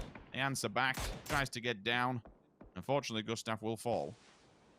This is a deadly setup from FaZe, though. Fuzz still trying to hold Jaw onto the tree, but they said Gustav has fallen. 80's in a decent position to stop the flush, but I'm not sure where Uber is, to be honest with you. Maybe he's a little bit further north, but this setup from FaZe, just to camp this eastern road was absolutely perfect. And actually, James opting to crash onto the compound as Clip took some fire on the way past. Makes going to find Rip on the way in. The 2 knocks coming back in favor of Blaze. So James and Mexi will fall. That's an interesting decision from Liquid. Oh, no. And the 3rd knock comes through now. Just one man standing. It was Clip, the first one to drive past, the first one to take shots. All right, 3 versus... No, never mind. 16th place will be Team Liquid's placement in the second match of the day. I'm kind of questioning in my mind if it was just a bit of a fumble. I saw 2 vehicles just tumbling to the left-hand side and to the front. I'm wondering if they either hit it, it's just one of those things that happens, or maybe even if it's like, no, don't go here, it's like too late, we've already done it, and we have to just commit to it now. Yeah, I get those. There are always going to be those calls where it's like, nah, we're here. If we drive away, we die out in the open, or we lose all of his life. Let's just hit it and, you know, kind of suck it and see, so to speak. It's one of those things. But when you're down there at the bottom of the table, unfortunately dead last, a 16th placement is not going to do you any favors. Team Liquid will need to turn things around for the rest of today as we head towards Erangel. Raise Your Edge, clearly have the full information on Tornado Energy. They just have to be careful they don't overextend and come too far, because if you do pull towards them on the hillside and they get a knock on someone like Shiv, if he did go out the safety net of that building, he would be completely unresable. You certainly won't bring the rest of the roster into the open areas to maybe even die behind him. That's all the way up in Impala, where this circle is at the moment, looking a little bit more towards the southern side. 7 seconds time. Get the next circle coming through. We'll be able to see exactly where we're going to be heading. It should be a cookie cutter one, in my opinion. A little bit more further forward than what I anticipated. I kind of maybe expected a bit of Impala to be sat in there. Maybe TSM's position been a bit more pivotal. But to roll back all the way to the start, Mike, the first fight that we saw with Istanbul Wildcats taking down 50% of Ents, look at how good that position now is. I mean, yeah, because we're fully expecting this next one to pull east. It's got to cut out some of these Leonis rocks. So, I mean, they're sitting pretty right now. So, again, gambling on that. I say gambling. Wildcats kind of full force set into it. I don't know if that's they've done their homework and know that Ents like to hold down this sort of circle, but zero hesitation on the crash, and it's absolutely paid off for them here, depending on whereabouts this next one settles. But FaZe did manage to recover with that engagement against bystanders down on the East Coast. They got 4 members back on. Only 2 kill points netted from it, though. They couldn't clean it up. And now they've got Shift W and Adepts in front of them, but they've got a little bit of time to scout something out here. They do still have some vehicles. We'll have to wait and see where they end up. Na'Vi, meanwhile, have made their way in through the north side, coming down past Bendita. They've got a wide split again. So I'm expecting them to try and hold on to something. You'd expect this to be holdable, especially with the ridgeline that runs. Once you go through those fields, you get that minor drop-off. It's a bit of a raise in the ground, so you can use that as a bit of a ditch to work off the back of it, which will give the marksman something to use the DMRs up against, maybe even tab the windows of the players that do look out there. Pilyakai goes down. Furax at the mini at range. Shift W will look for the recuperation. I'll see if he actually gets the confirmation on the kill. Tornado Energy slowly but surely worming their way up from the coastal ridge. Raise your edge. They take the ditch. This is just behind Na'Vi. Reminiscent of where I've actually seen a few teams play off the back of this one of them being Ents a few weeks ago. It can be a last-ditch attempt, no pun intended, unless you do have the vehicles where you can build the wall. But again, you just... Unfortunately, if there's someone across the road, which we absolutely know there is, you are then open to nade bombardment. You throw the utility in there, you get multiple kills. You can even just collapse upon it if the circle's favorable of you. But mainly, I suppose the unfortunate thing, the trifecta of the teams that are in the middle between ETG, Wildcats, and then what's left over from Ents, you've got this triangle effect in the middle of the map, which is locking out everyone else and basically going to force them to play edge. It is, and we did just see on the picture-in-picture there, Tornado Energy have encroached on TSM's position, and Fex did indeed fall. 8C waiting a while for this kill onto Philo, but again, in terms of position, they're going to take something away from it nonetheless, and that's really the way FaZe are playing right now. Not necessarily in the greatest positions, but they're getting value from bad positions anyway. As I said, pulls right over to the east, and now the Wildcats are looking fantastic. That is... yeah, I mean, we've seen endings over this wave quite a few times last week. Excuse me, in the weeks preceding this throughout the qualifiers, but that's a hard shift and a half. Completely removes all of Los Leones. Speaking of completely removed, Ents, the last two players go down and Northern Lights worm their way in. Not the best of the positions to be in, but you know what? It's inside the circle, so I'm sure they'll take this for now. A bit of land to play in between them, but they do have ETG across the road, and you certainly can't go any further given the Wildcats' position. That's backed up by Raise Your Edge. There's also this last-ditch attempt where Na'Vi might even pull towards the north and swing it to the west. I don't think they will do because they're just too entrenched between Raise Your Edge and Blaze at the moment, so that opportunity might not be there. Page knows exactly where Jort is. Jort goes down, 1 point traded. Shots from Beamy at the back. I can already see return fire coming through. 4 HP and a mere dream. At least have the first aid kick, so that can come off. Whether Page reads the fact that he's going to wander to the right-hand side or not. No. Beamy just wants to get the hell out of there. But look at Jempty's position on the opposing side. Depending on how the circle pushes him, he should be able to easily deny this. It's so rough just fighting in that terrain up there. Especially if a team knows exactly where you're kind of stuck in between rocks and whatnot, and so they absolutely capitalize on that. Na'Vi, meanwhile, they did manage to hold on. Bestalok and Tab are over in the long building just to the south of this.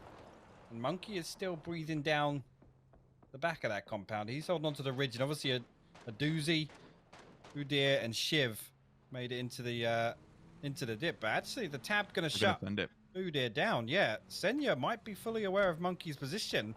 He's actually going to pull up right on top of him. Maybe not aware. Okay. Oh my, Ram Raid. See you later. Now they do. They know exactly where he is. And you were talking about his position holding back. Honestly, I think that was just for the protection side of it. As soon as Na'Vi got the initial knock onto one player in the ditch, it was the go time. And trying to run this one low was, I suppose, the game plan. Take that ridgeline that we spoke about earlier on. Monkey being there, caught him off guard, takes him down. There is the instant reversal, which I'm surprised Monkey actually didn't turn and face that and pick up a second one, but it is what it is. They can still look onwards towards Raise Your Edge, maybe even just pull the vehicles up at the front. Adepts still go down. Annihilation comes through. FaZe Clan clean out all players. Smokes are up, and Raise Your Edge need to be ready here. Doozy. SLR in hand, cycles the Molotovs. Tab at least puts them forward as well. Lipson from the side of Batulins. Northern Lights pick up an easy frag as well. That's a quick point.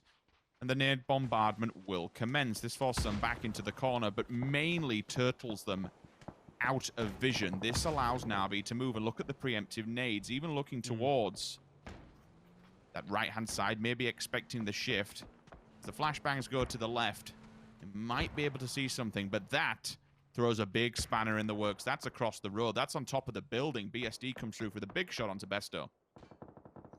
Yeah, and Wildcats is bailing out. Actually, that's a fantastic flash from Shiv there. But again, as soon as he peeks this ridge, BSD on the rooftop able to get a really good angle on both of these. So Na'Vi and Raise Your Edge just going to have to share this area for the time being. And I know we only saw it in the kill feed, but FaZe's position on the back of that hard shift now, the work they put in earlier has weakened those teams over there. So we'll have to keep an eye on that. But here you go. Push from Na'Vi comes through. Aduzi got good line of sight. Damage onto Orange though, but the trade comes through from Tab and Shiv, the last man standing. Now let's see what he can get done with this AKM again. You've got to be aware as She created. He's been lurking at this point, coming towards the roadside and the opposing side. He's been pre-nading this. I actually think he may have done a little bit of damage onto the side of Raise Your Edge. He did go back to the team, and I'm completely fine with that, because crossing that road is going to be deadly with Northern Lights on the opposing side. But Na'Vi instantly, they clean, they sweep, they get the job done. It's a team they've had their eyes on for quite some time, and given the circle position, not a great deal else they could do. They had to take the fight, and they did it well. Omicron, with the last-ditch attempt, do find an empty compound, which, to be fair, is stunning at this stage in the game, and given how small the circle is. It's on the edge, and there's an open run in front of them. There's nothing more than a field and a few rocks to the right-hand side, but you know what? For now, it's good. They can get themselves together. They can discuss the game plan, what's next, because in front of them is a very open field with Shift W inside the compound. To the right of them, you got FaZe Clan. To the left, it's WS, previous winners on the last round. ETG all the way. Oh, look, Maxi's got an AWM again. That's scary. Two for two, not bad. Oh, Vard. Picking up 2 easy knocks onto Na'Vi as they cross the road here. Orange, the last man standing now for Na'Vi.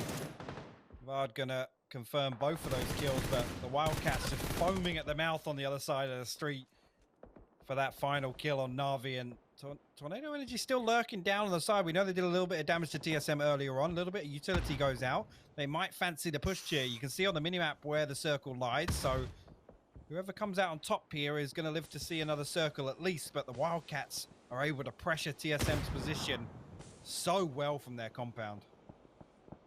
Good use of the smokes, at least. The wall's up, and you can see why TSM has had to take this fight onto Tornado Energy. They knocked down 2 from Na'Vi, which gives them a little bit of pressure removed from the initial push by them. From the blue. Okay. Oh, well, Orange, yep. You might as well just take the 3 point before going down. To be fair, he could have actually... Did he go? Yes, he did. He went down to the blue rather than giving it away. Okay, that's fine. That's fine. BSD onto Northern Lights themselves. Again, with the cover that they have, and more importantly, the vantage point of the buildings, they can look onwards of this. TSM is going further down into what is slowly but surely becoming Death Valley. It means they can get ahead, really, of all these teams that are below them.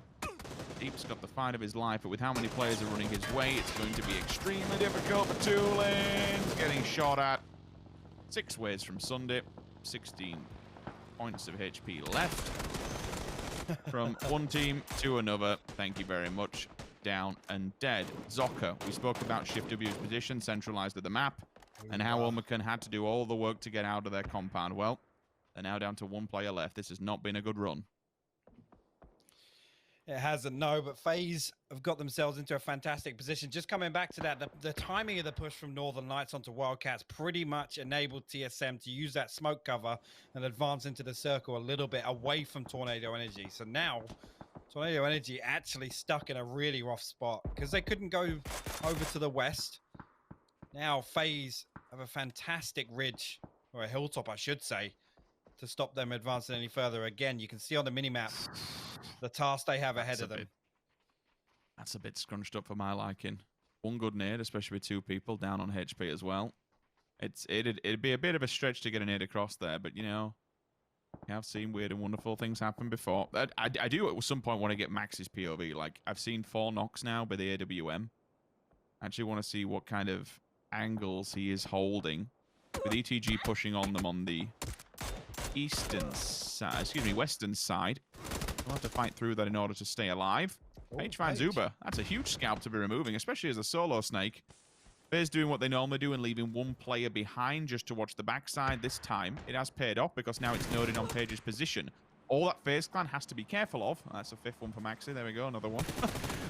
All that FaZe has to be careful. Oh my god, don't do it to him. Oh my god. 1-2, thank you. Beautiful knock. A nice little repeak as well for the second. Smokes will go down. He will be able to get the res, and Maxi, I think, if I'm not mistaken, is the only one left standing for them. No, Maxi, it just fell there. So it's when we hop back Kemba over, we'll side be by able to side see who with it him at is. least. Yeah.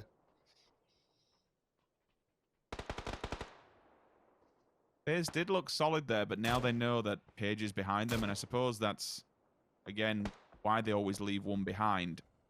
It does take their eye off the ball for all but a moment, which has allowed Tornado Energy to spread and fan out just a little bit more.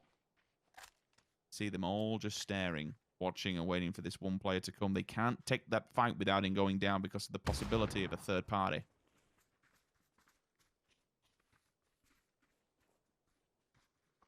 And now, actually, with that circle shift, Tornado Energy have a really good ridge to work with, and FaZe, unfortunately, unless they're able to fight for some space here, going to have to settle for turtling down for a little bit. The Wildcats did keep 3 up from their compound push out. A decent position up on the north side, but you know what work Etiquette have just put in, and they are lingering over to the west side.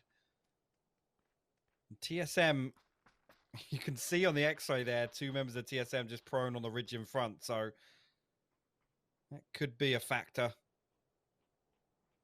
Should the Wildcats opt to push in. Kemba becomes the last man standing for WS.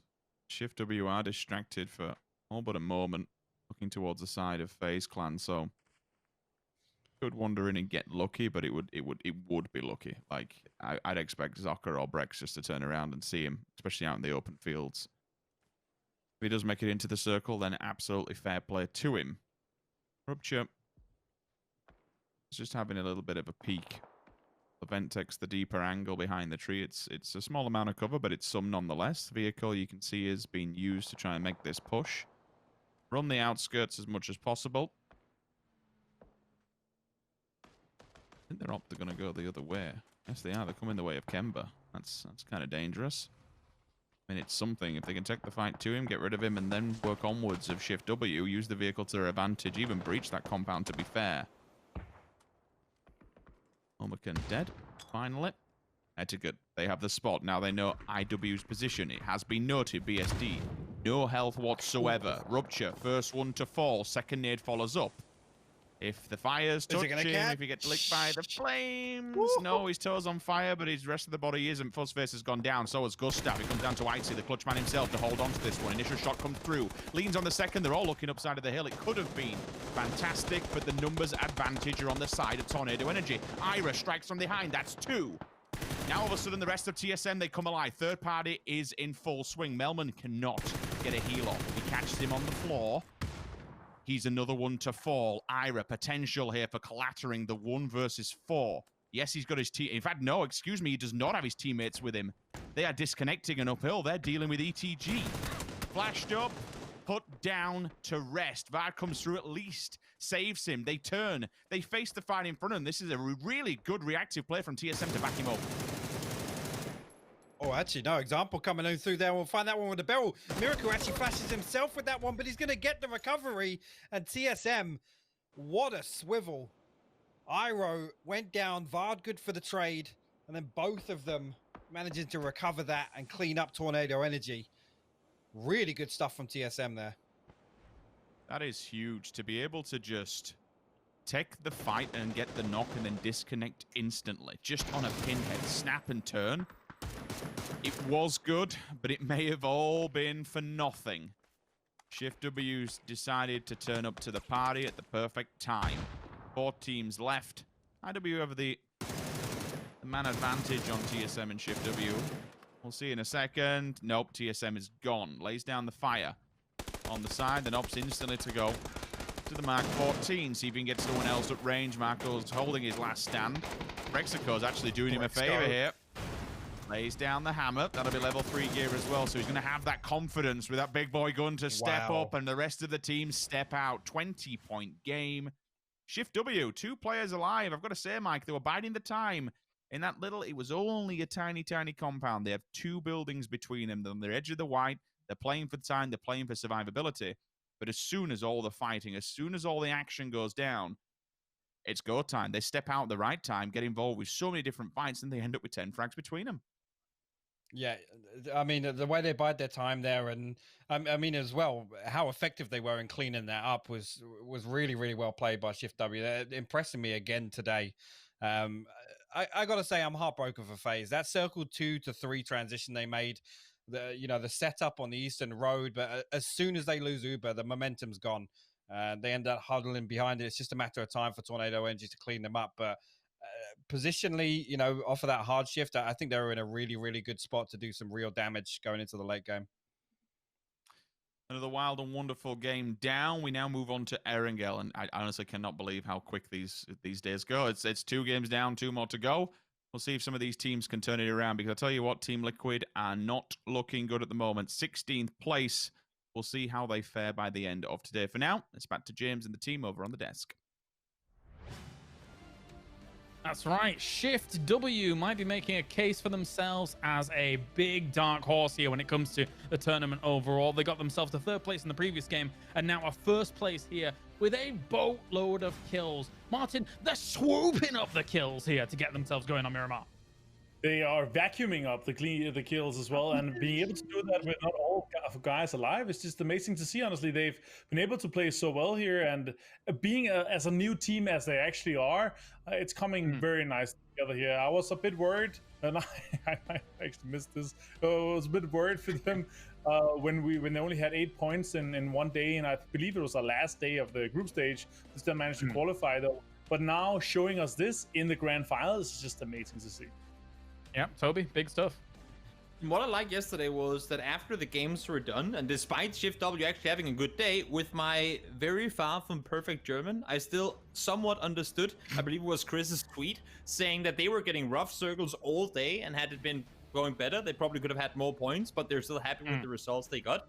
Today, it's not because they've been gifted everything. I mean, they were just sitting 2 players left alive, Braxco and Sucker, and they still managed to, as you guys put it, vacuum up 10 kills to finish off the game between just 2 of those players, right? So really impressive to see, and to have the, I mean, I guess you can say confidence in yourself to say we had a really good day, but it could have been even better. That's really good for a team like Shift W, who did qualify through opens, who know they're going up against the big dogs, and while Braxco and Chris are both very respected names within the scene, it's still a team that we haven't seen that much from yet. Yeah, and of course we've mentioned it time and time again. It's great to have them back, and they make it known here in some of these games. Here's our night through 16th. Not too many points coming in for these guys, which is unfortunate. Northern Lights, though, getting themselves 5 kills here without any placement points. Very respectable, but not enough in the end. Let's move on to our 1 through 8 as well. What are you haying at? What's going on? That's my pick for today, man. I gotta cheer the boys on, you know. Is that what we do? We just become biased? We just become biased I guess so. whenever. Yeah, okay. I mean, it's fine. I don't mind it. We got all our Shift picks W tied at 5 points. I like it. Yeah, actually all of them. 20 points coming in for Shift W here in the end, and that is actually going to move them into striking distance of 1st place. I don't think they're going to be quite there, question mark. Well, we'll see, because FaZe Clan obviously got themselves 9 points on the board as well. With the 8 kills they were able to accrue, Toby. So good stuff from FaZe, even though not that many placement points. No, I was surprised to see. I mean, they were coming in from the southeast side, and while they were doing a really good job containing towards the down towards the water, to be honest, because they're really far down. I mean, saw 80 at one point running along the beach road down there towards the islands and trying to make his way up, fighting adepts along with it. The amount of engagements they had down there, when we then came a little later on in the game, they were about to go up against Tornado Energy. I was looking at the scoreboard going, wait, how did they get it? Well, one thing is they get 8 kills, but how the hell are they all still alive? Because I saw them getting knocked here and there. They were up against, I believe Beamy got a knock on Fuzzface at one point, and I was like, how in the universe did no one manage to find flushes? But that just goes to tail on FaZe. They're so damn good at covering for each other. If one goes down, if one gets kind of pinned down in an area, there's always a teammate there to kind of alleviate, to throw off the pressure, force the teams that are shooting at you to go do something else while a teammate can come to the rescue. And I think that's an extremely hard thing to do in PUBG, and something that we probably don't give enough credit. The art of always being there to help one another in tough situations. And FaZe Clan did a great job of that this game. And 2 other teams that are actually going to be joining from our middle pack up towards that top packer, Etiga and Istanbul Wildcats, with double digits on the board here as well. So really cool to see. Again, it keeps everything very nice and open for some of the teams you may not suspect being able to creep up towards the top here. And for Etiga and Istanbul Wildcats, so far so good, Martin. It has been a pretty decent road for them, considering for these guys in the past couple of tournaments, there's been moments where they really haven't qualified for the final stages or kind of looked a bit rough and shaky around the edges. Right, and actually considering that they both were on the west side, being able to get that many kills and points, it really talks to how well they're able to kind of control that north and west side themselves. Obviously, Istanbul Wildcats in the Longhouse building, where they got a lot of kills due to being able to hold out some of the teams that are trying to get in from the north side. It's good to see Hewitt there with some kills, and BSD actually topping our damage top 5 here with 750. Nice to see.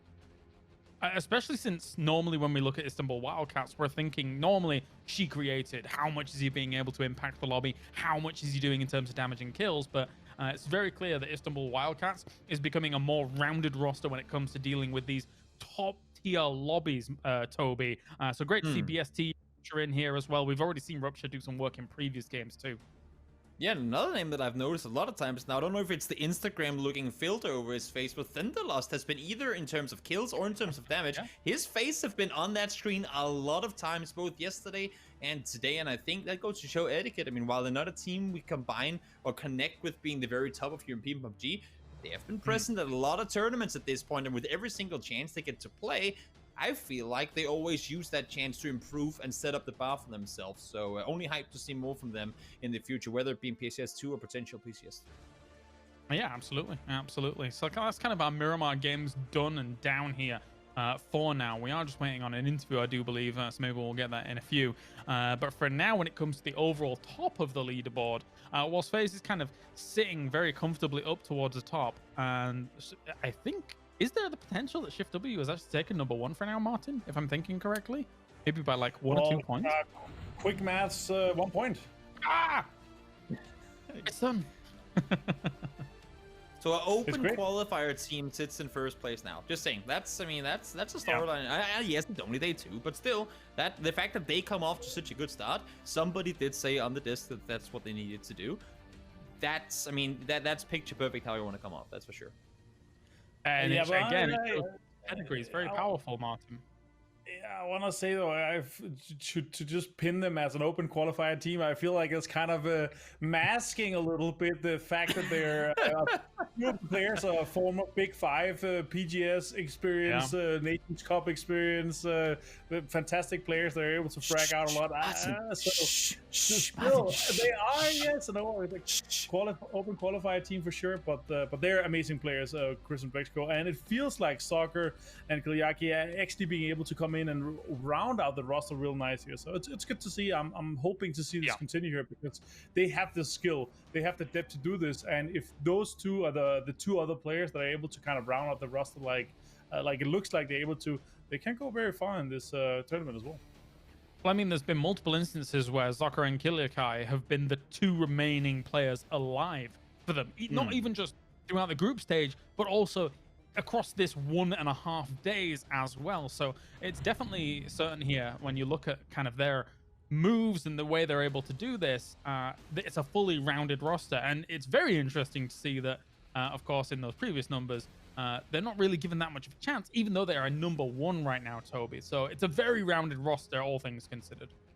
Oh yeah, for sure. And I think parts of what's giving them the success that they are is the amount of, I guess you can say, usual heavy hitters they're going up against, at least in this tournament right now, isn't really the same. I mean, TSM, Liquid, Tornado Energy, neither of them have really found their striking form. And when you have 4 of those players together in the late game, I mean, even with Braxco and it's Chris, Kiliakai, and Saga on your team, that's a tough fight to take. But fortunately for Shift W, they haven't really been forced to going into too many of those engagements. I mean, we saw Braxco just now. First he takes out 2 from TSM, and then he wipes people with an MK afterwards. So he clearly has the potential. All I'm saying is there are some very heavy-hitting teams that haven't really stepped up just yet. So it's I'm glad to see Shift W been able to utilize that to their advantage.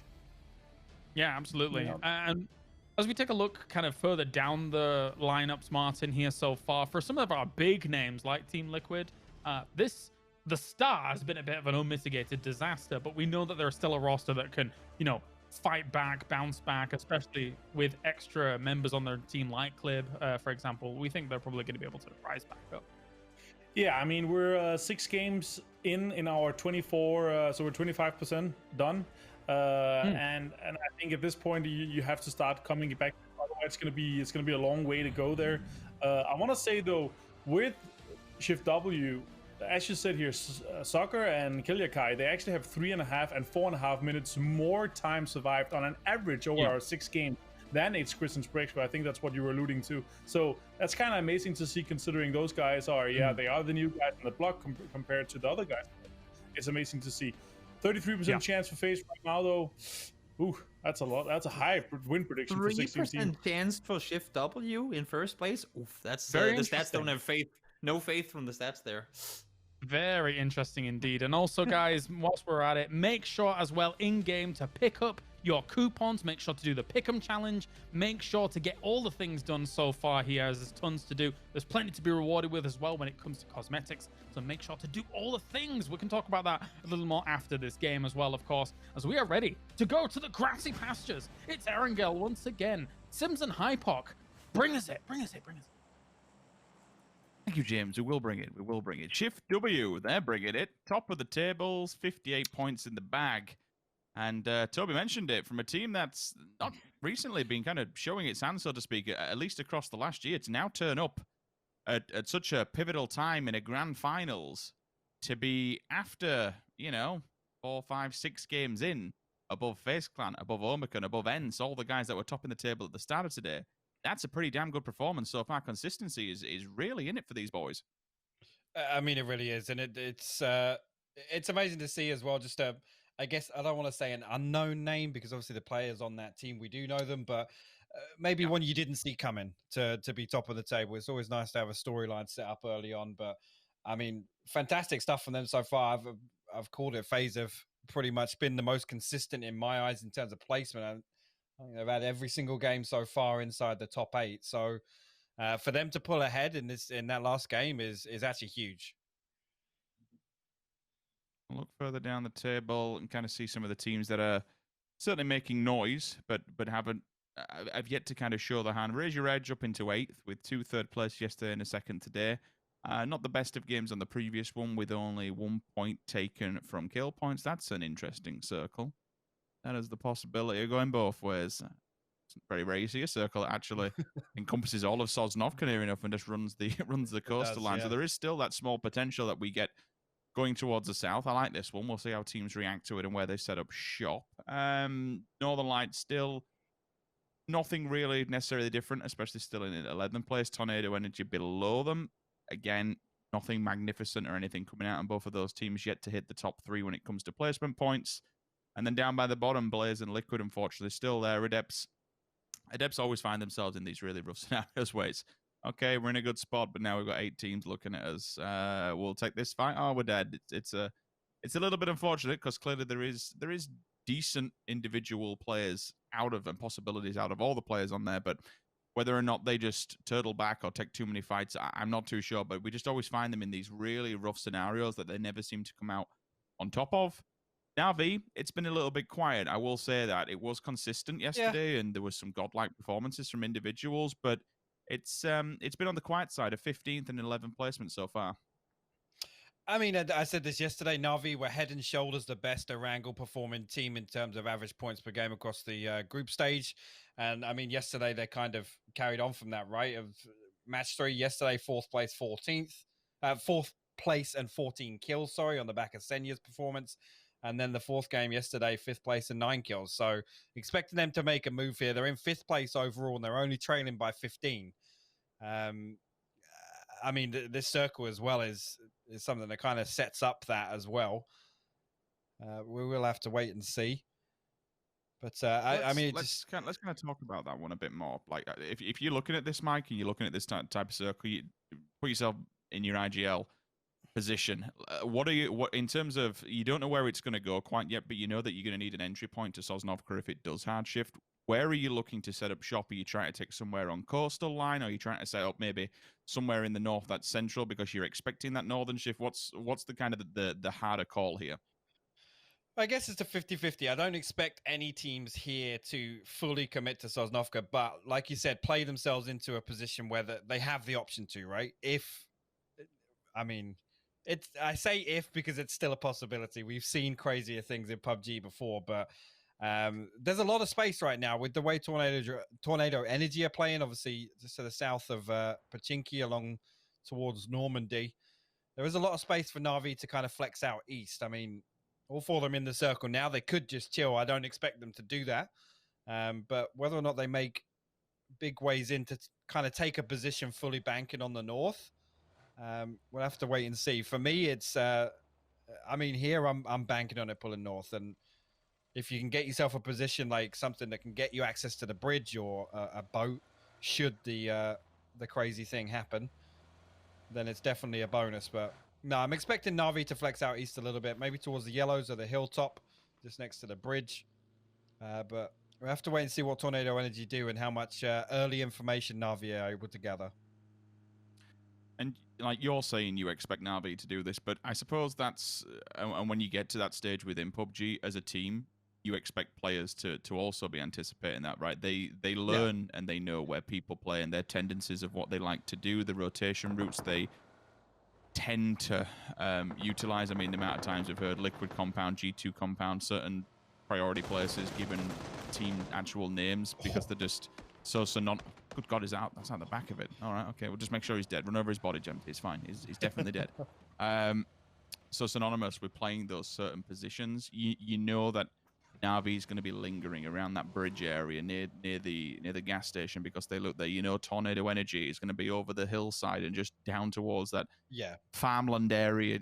You know that Shift W. I mean, Christ, even from G2 days, is still going to be playing farm in and around that area. FaZe Clan will come a little bit in towards the dirt side of Milta and Milta Power. You know, it's not as far deep given this kind of circle, but you're going to have the level of information, your basic general information of the drops as much as us as a viewer and a caster can. So you do have to take those into, and I think it's always good. Like, I love IGLs. I think to be an IGL, you have to be so on point with your calls, so necessarily trusting in your own abilities. Yeah, because you know that if someone's there and you've made that call there, it rests on your shoulders. Unfortunately, that you've made that call to go there, the team already go there. So there is a lot when you are shot calling on these teams. I can imagine that there is a lot of outside of the game research that has to go in, so you know your opponent's play style. Yeah, and like I said, Tornado Energy, and they've actually got the element of Team Liquid obviously messing with them a little bit on that hill. So that, again, is something to consider for Na'Vi. Like I said, I do expect them to kind of settle for something towards the bridge. They're not usually the type of team that likes going for center.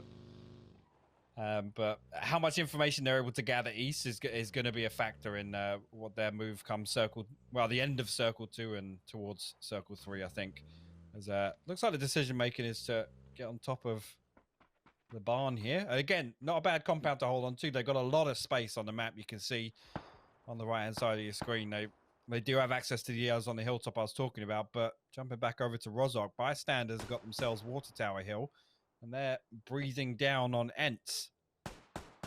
There is a knock.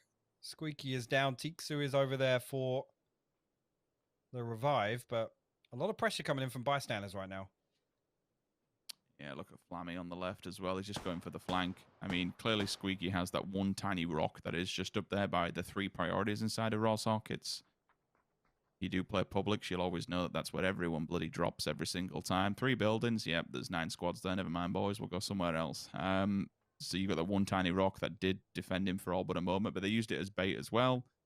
Tiksu comes in, gets a face full, and now they have to fall back because they've got Flammy on the side. So that'll be a bit of a stalemate for quite some time, especially that they know that Ents is down a man, but also has to come their way eventually towards the south, unless you get this insane hardship to the north, and then it'll just continue. But there are options to dip outside of Rozhok. You know, you can go off the back of the hill along the riverside and just kind of swing it, to be fair. You got the vehicles, just swing it on you can't be seen while doing that. A team that has been seen is clearly FaZe Clan. That is by the Northern Lights, Batulins, front and center for the rest of the roster who are behind them inside Milta. Buzzface is actually on the bridge, just keeping track of that, making sure there is an option to go to Sosnovka should they need it, or if anyone's on there who wants to try and pull a weird and wonderful maneuver? I do not know. Wildcats, interesting from them. They're actually pushing onto the bridge, and we spoke about this at the start of the game. Potentially, you know where Na'Vi likes to be setting up shop. Well, you've come into their backyard, so we'll see if IW do get punished for that later on. Circle, hard shifts. It goes the way of FaZe Clan and Northern Lights. We're over by the farms of a Shift W. This is home territory, but you can already see many a team are just booking it. Omicron in their FaZe, Northern Lights, Shift W, Tornado Energy, and just like an ant farm, everything decides to move all but a moment. The only real diverse switch-up we've kind of seen from that is IW. They're going to run Sosnovka Island. They'll take military and come through on the opposing bridge. Page does have information on FaZe Clan. Nades will be traded back and forth. The rest of them are here to try and shut this down. They don't want to lose any bodies while doing so. Flashbang in. And Page is removed. Will they stand around, though? Will they try and take these fights? I'd absolutely expect it, because this is a priority position to be holding on the map currently. Yeah, and FaZe, I mean, making the right decision as well. Maybe reading the situation very well, considering Omicron's position in Team Liquid now running the gauntlet through Tornado Energy. Look how much damage has come onto that vehicle. It actually flips. Oh no, Mexi trailing the UAZ, but all three members have to bail out of that Dacia, and whole Team Liquid's woes continue. Nothing but smokes protecting them now. Team's trying to stick a kit behind. This is disastrous for him. I'm wondering if everyone sees this and punishes them. You see Team Liquid hurting in the kill feed, and you'd be like, you know what? Let's get him gone. Let's get him down. Let's get him out. They're in no man's land, and 3-4 teams should be able to see into this. Shift W and Tornado Energy are just... This is just absolute mincemeat, to be fair. They're making a meal of them. James is the last one standing as Mexi does fall to a grenade. And it's stolen away between two different rosters. Let's take a look at the line of sight. They're shift. Oh yeah, they're walking up to the hill now. Kill Yak might see it. If not, Zoka will. Opts for the SLR, so we'll keep an eye on that kill feed. Don't see Jimbo lasting much longer than a few more minutes. But we hop over to the higher side of farm. Got 3 teams in here, and we do know that it can hold 3 teams for up until... All right. All right, that's how you do it then, Besto. Just roll up, hang outside the car, batter Quizzy, and drive off. Fair play, but speak about this snaking area. Team down the lower side, in the middle, and then up on the higher. It can hold these teams. It just gets messy once the circle becomes unfavorable. If one team's inside the circle, the others are not. It's just... The dungeon gauntlet is real. It is indeed. And actually, Na'Vi making one of the moves I did talk about. They were scouting east. Senya all the way up at the shack overlooking Normandy. And we did see Besto pulling up onto one trailing member of Tornado Energy, but got themselves a really solid position now. And again, pretty much what you'd expect. They're not really bothered about center. They've managed to pressure one of the teams away from their side, and they have a lot of space to work with now. And again, they have a contingency plan if it decides to bounce back to the west. We'll have to wait and see where it goes, but positioning this close to the water, they are anticipating they're going to have an edge to play in from. I'm still stunned. I mean, I feel a bit sorry for keeping 3 in a vehicle for Liquid.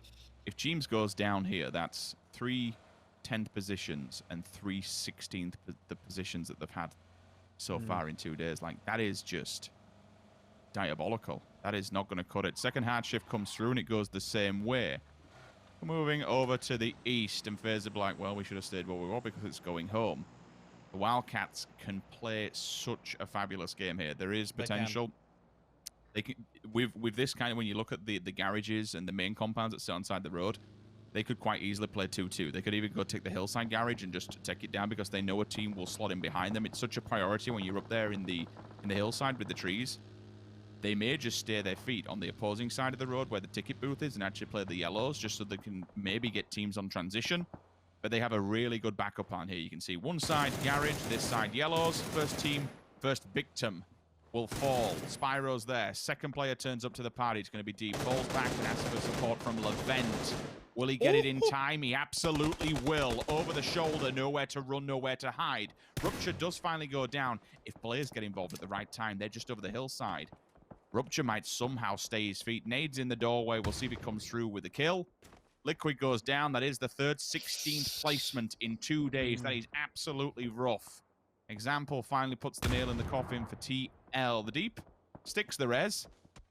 And BSD says, I'm really sorry, mate, but it's, yeah, we have to try and do something here and just get out of it. He actually went across around the back of it and pulled the vehicle back, but all of IW have turned up to the party. They've crossed the road. By doing so, let it be noted, they have given up their compound to WS. But they are committed to the cause here. But do they realize Blaze is also within touching distance of them? Well, actually, perfect. Gonna land a nice headshot onto the roof there that she created, trying to get a little bit cheeky. Nades trading out. That's a flash down and a frag up. Actually, a frag to follow. Down as well. Oh, that one landed on the roof. BSD gonna fall. An explosion right next to the chimney there. No real opening for Northern Lights to push onto this, but what a fantastic nade up onto the rooftop. And that's so hard to do. You have to hit it at the right angle to save it, actually just completely ignoring the roof altogether and bouncing off or going further. He's got it in the perfect angle, so it hits the secondary roof as it struts out, lands at its feet, and blows him to bits. This allows the Northern Lights to get themselves, or what's left of them. They only lost one while doing so.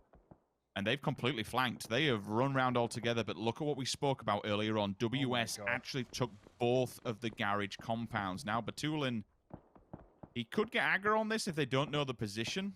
But the thing is, if he doesn't read the map, if he doesn't say to himself, okay, well, I need to be aware of what happens again, that's why he's checking it. He has looked, so he is aware there is a potential of a third-party engagement from the garage side. You have to be so damn careful and cautious while playing this one, otherwise you get killed from behind. And actually, the stalkers become the stalkees here.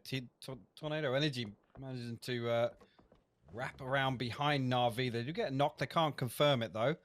But Na'Vi still spread. And actually, they lost that edge that they wanted to play in from.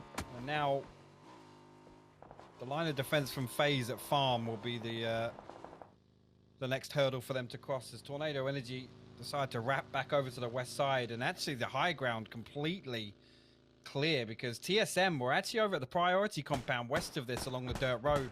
They wrapped all the way to prison. That left this area open. If they somehow scout the garage in front of them, yeah, they get a priority compound free. Like, if they do some really good, you'd have to anticipate at this stage in the game that someone's in there. Like, I am astonished nobody is, and it's open at this point. Deep goes down. That's from a shot from She Created. Off-string down as well, so Rupture wants to try and take residency, but backup is here. Get ready to fight. Rock and roll. Here we go. Kemba, Maxi, 1-2, thank you. Mows them down as they arrive into the Harry Potter. It's the resuscitation on his teammate. Now it's time for IW to strike. They've lost players slowly but surely. If they can commit to the cause onto... I seriously, you can, like, if one of them realizes this garage is open, they'll just book it towards it. But in your mind, you've got to think there's no way, there's just no possible way that this thing is clear. No. 18 minutes, well, 17 minutes in, you're not going to be thinking that. Senya's actually headed that direction. If he gets line of sight from the rock that's on the side of the hill there, he might actually get the information. Example going to open up the barrel down here. Orange will fall here. Bestelok, got to be careful not to overpeak here, because that brings it to a 3v3, and Na'Vi are still split right now. So it'll be a difficult uphill battle, literally, for Na'Vi to come out on top here. The pressure on it, though, I respect it. Utility been cycled in the hands of all the players. Checking the corner of the wall for his teammate to make sure he doesn't come around the corner. That Besto is safe to engage. The blue will begin to tick at them. That's the only problem. With them being that far out, they have to be careful. Besto is on a time limit here. How long he can stay on that side, so we need to engage eventually. Senya protect front point. Good, solid damage, but an even better response comes through. Example, spots another one. Just holding this angle, denying entry points from Na'Vi, but there's still wolves at the gate. You got to be ready for this one. He backs off. No health, no chance. Cannot win that battle. Will have to stick the kit. Besto finally showed his hand. We said he was on a time limit. He played for it, and he has arrived. Did see a kill going down. There's still plenty of him in the kill feeds as well, so there are a multitude of battles. Shift W. Our top fragging, top responding team so far goes out. They bow in 15th. And speaking about buying out. Oh, no. It's not that easy. It never is. Tries to get away with their life on the back of the vehicle. And if Alia finally finds this open, they're going to be kicking themselves.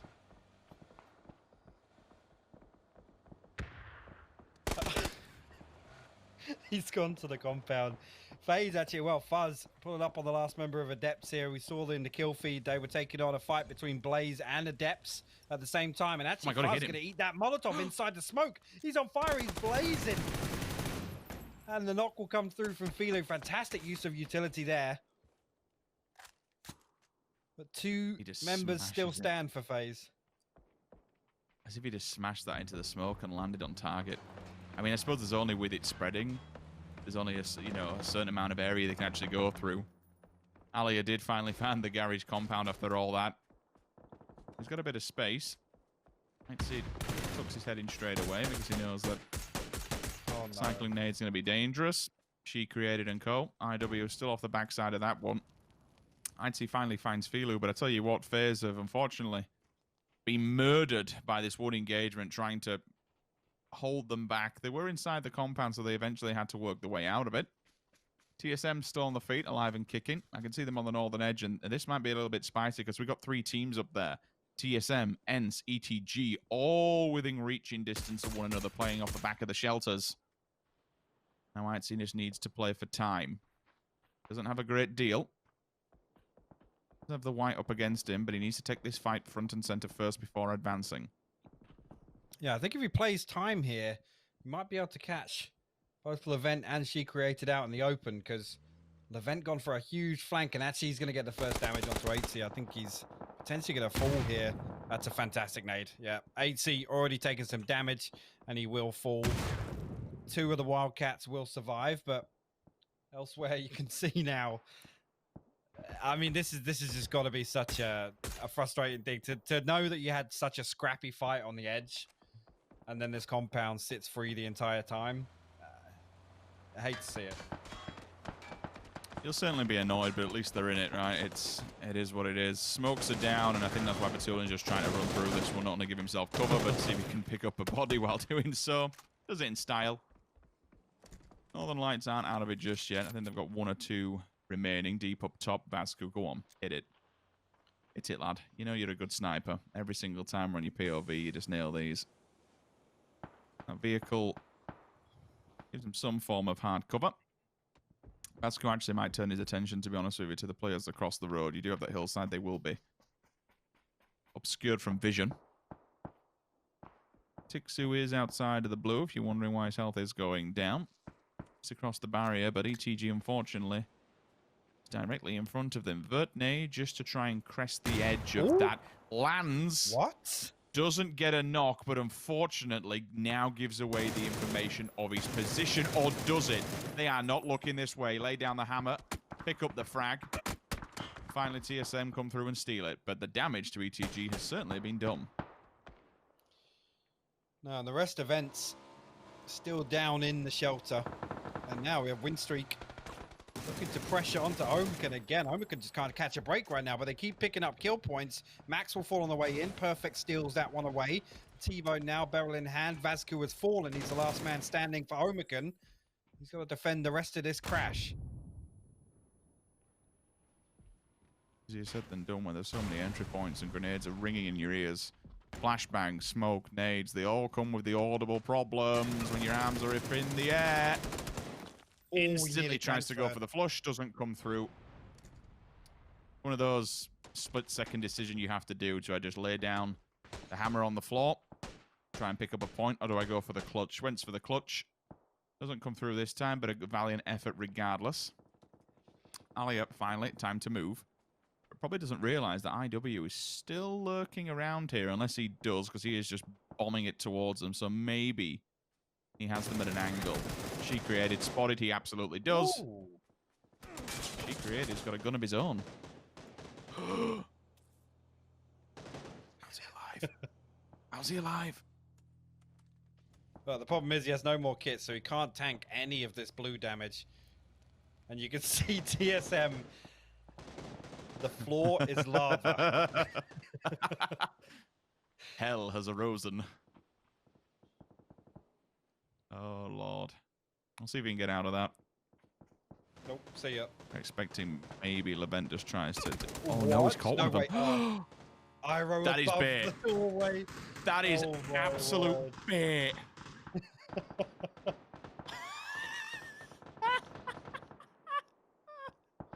Oh god. That's cheeky. That's amazing. That's cheeky. That is amazing. Why else would somebody just be going backwards on a bike? Oh lord, it worked. I can't believe it. It's a public game. It's a public game. Anyway, we're down to his top 8. Move across to Bystanders POV. They've been a little bit quiet this game, but they have the edge of the dirt road that leads just off the side of the garages. A slight height advantage for them, which will give them above WS. Eventually they'll leave that one, but they don't realize that the deep is there. He does need to reload his gun, though. Then I'll be happy. Unless it's just an observer bug that I don't know about. Nope, he does need to reload it. Thank you. My LCD can calm down now. TSM, as they finally advance forward, they do hit the blunt end of Etiquette. Sat here for a while with SLRs in abundance. It's only 2 of them, so certainly with the numbers advantage TSM holds, they could put the smokes down, just regroup themselves and, you know, stand strong, build a little bit of a wall between players and fire back at them. Digger is still downstairs, so eventually he does have to come out. It just depends which option he chooses and which team's day he ruins. Jort stands strong, holds point, while the rest of Bystanders actually take the fight to WS.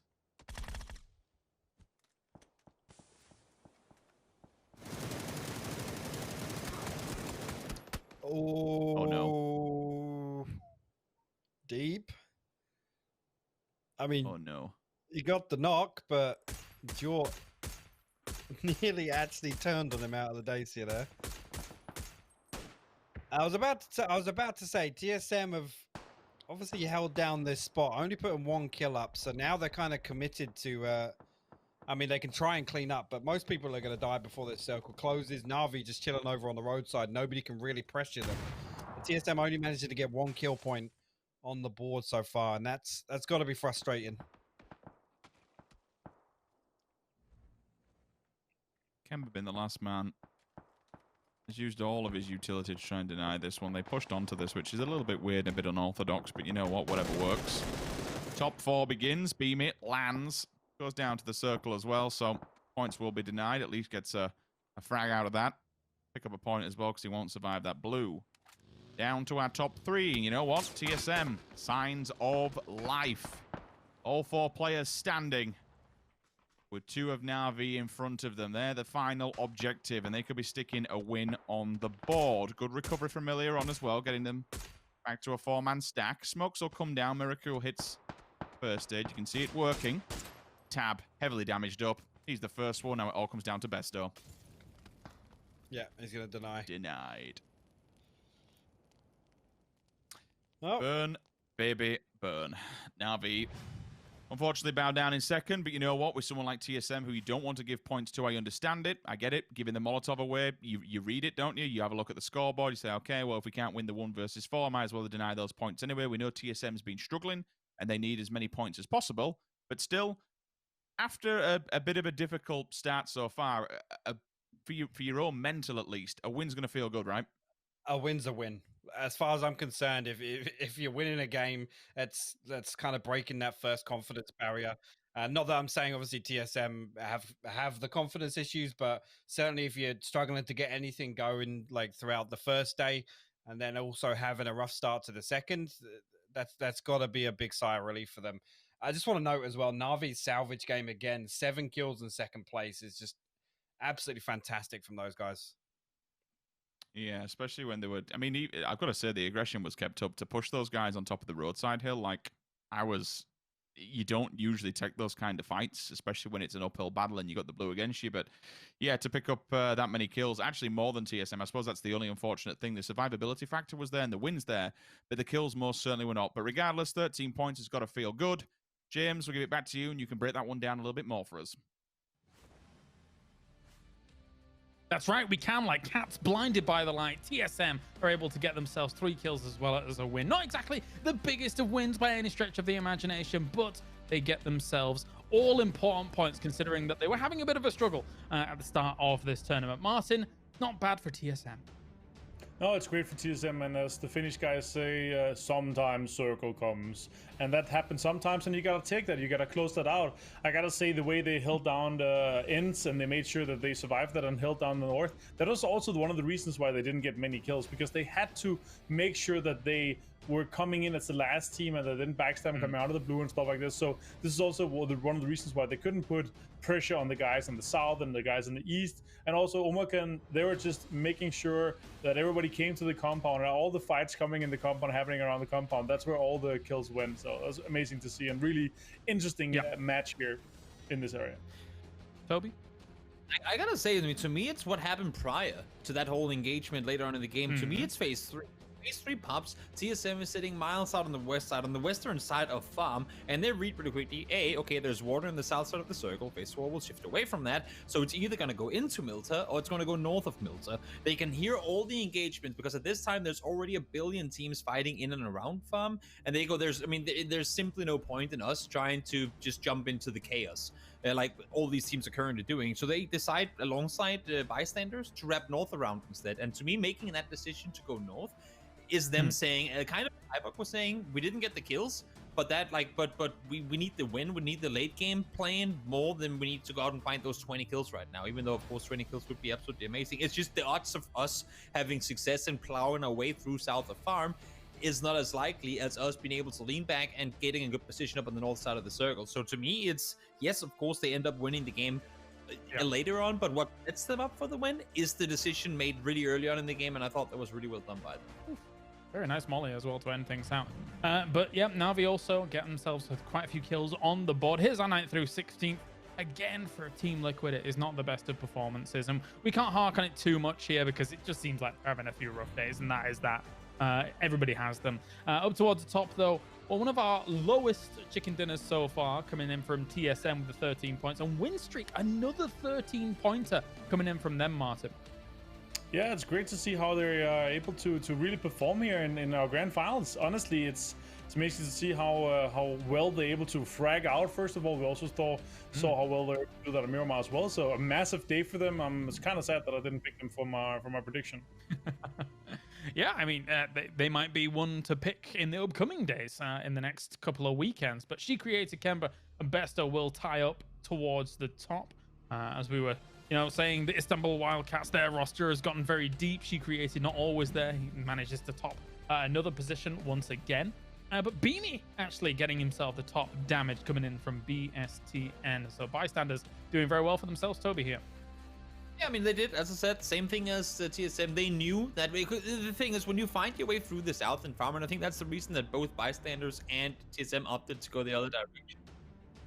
You go down south around, you're forced out of the cars and fight. I mean, you're close quarters with everyone else, you need to take the fight, but you're leaving your cars in an area where there's very little cover. And whenever you then rotate north to the next circle, you have no cover continued. So you're losing your vehicles, and all of a sudden now you have to play out in the open without any vehicles whatsoever in an area of no cover. It's practically just saying, we want 2 kills now, but we don't want to stay alive for the next circle. And on the opposite side of that, you have bystanders and TSM in the forest being able to sit and plow down people trying to make a run for it. So I think it was a wise decision on both those teams' part, and also why you can see Beanie sitting up there with the damage that he had. Wise indeed. But what is also wise is to go in game right now and purchase yourself some awesome skins and cosmetics for PCS2, because not only do you get the skins and cosmetics, you also get coupons, which you then can also spend to actually vote for teams that you're going to win, and then you could potentially get cosmetics off them winning as well, and you can do the pick'em challenge as well when it comes to the head-to-head pick'ems, which is now weighted, in fact, in terms of if you pick someone that is not favored, you actually get more points if they're able to trump the opposing team. For now, guys, we're going to go to a short break, ladies and gents, and when we return, we have our final game of the day. It will be Erangel. It's PCS2 Europe. We'll see you in a few.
Hello PUBG Esports fans.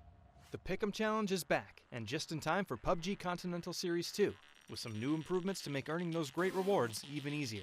That's right, starting with PCS2, we've extended the Pick'em Challenge event and increased the number of matches, allowing you more time and opportunities to collect the points you need to earn awesome, unique rewards.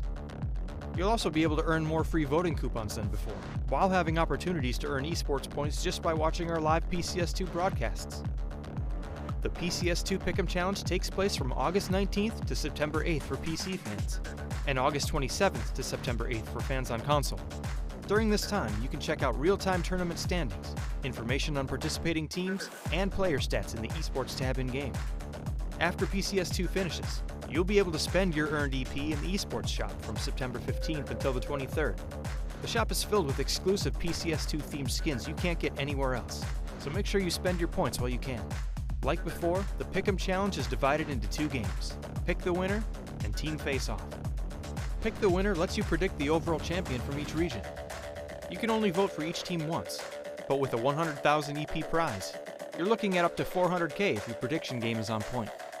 You'll need to use a voting coupon to cast votes for this game, which can be earned by purchasing PCS2 gear in the shop or through one of the free methods we'll talk about later. 25% of each PCS2 item sold goes directly back to the teams via evenly distributed direct payments and by bolstering the regional tournament prize pools, so you're getting cool stuff, increasing your odds to win even more cool stuff, and helping your favorite PUBG esports teams in the process. Team Face-Off is a game where you predict which of 2 teams will perform better in an upcoming matchup, and plays a little differently than PCS1. It's still a free game that doesn't require any voting coupons, but EP prizes will not be weighted based on how many votes each team has gotten. So it's up to you where to risk and where to play safe. Catching the intense PCS2 action live is its own reward, but you can also increase your Pick'em Challenge odds by watching live. Just like PCS1, codes will periodically show up on screen during the broadcast. Enter these in-game quickly, as only a certain number of people can claim each one. We'll also be giving out coupons and EP on Twitch through Twitch Drops. Twitch Drops are currently only available for Steam accounts and can only be acquired by watching on Twitch. To participate, make sure your Twitch, Steam, and PUBG accounts are all linked. You can get started easily by visiting accounts.pubg.com and logging in or creating your PUBG account if you haven't already. From here, you'll have easy access to link your accounts. Once linked, you can earn 1 free voting coupon and up to 20,000 EP just by spending time watching the PCS2 action live on Twitch. During the stream, you'll also be able to participate in quizzes that randomly appear on the official twitch.tv/PUBG channel.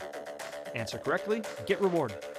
PCS2 is happening soon, so familiarize yourself with the teams and plan out your strategy. All 4 PUBG regions are participating, and you can vote on them all. The more you watch, the better your odds of scoring unique skins for your own matches. PUBG Esports, PCS2, and the Pick'em Challenge. Get in on the action today.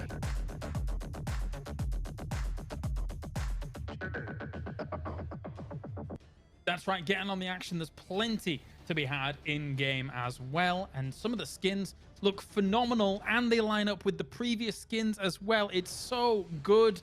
You need to get them all. You got to collect them all. It's like Pokemon. You got to collect them all. You got to catch them all. It's going to be good.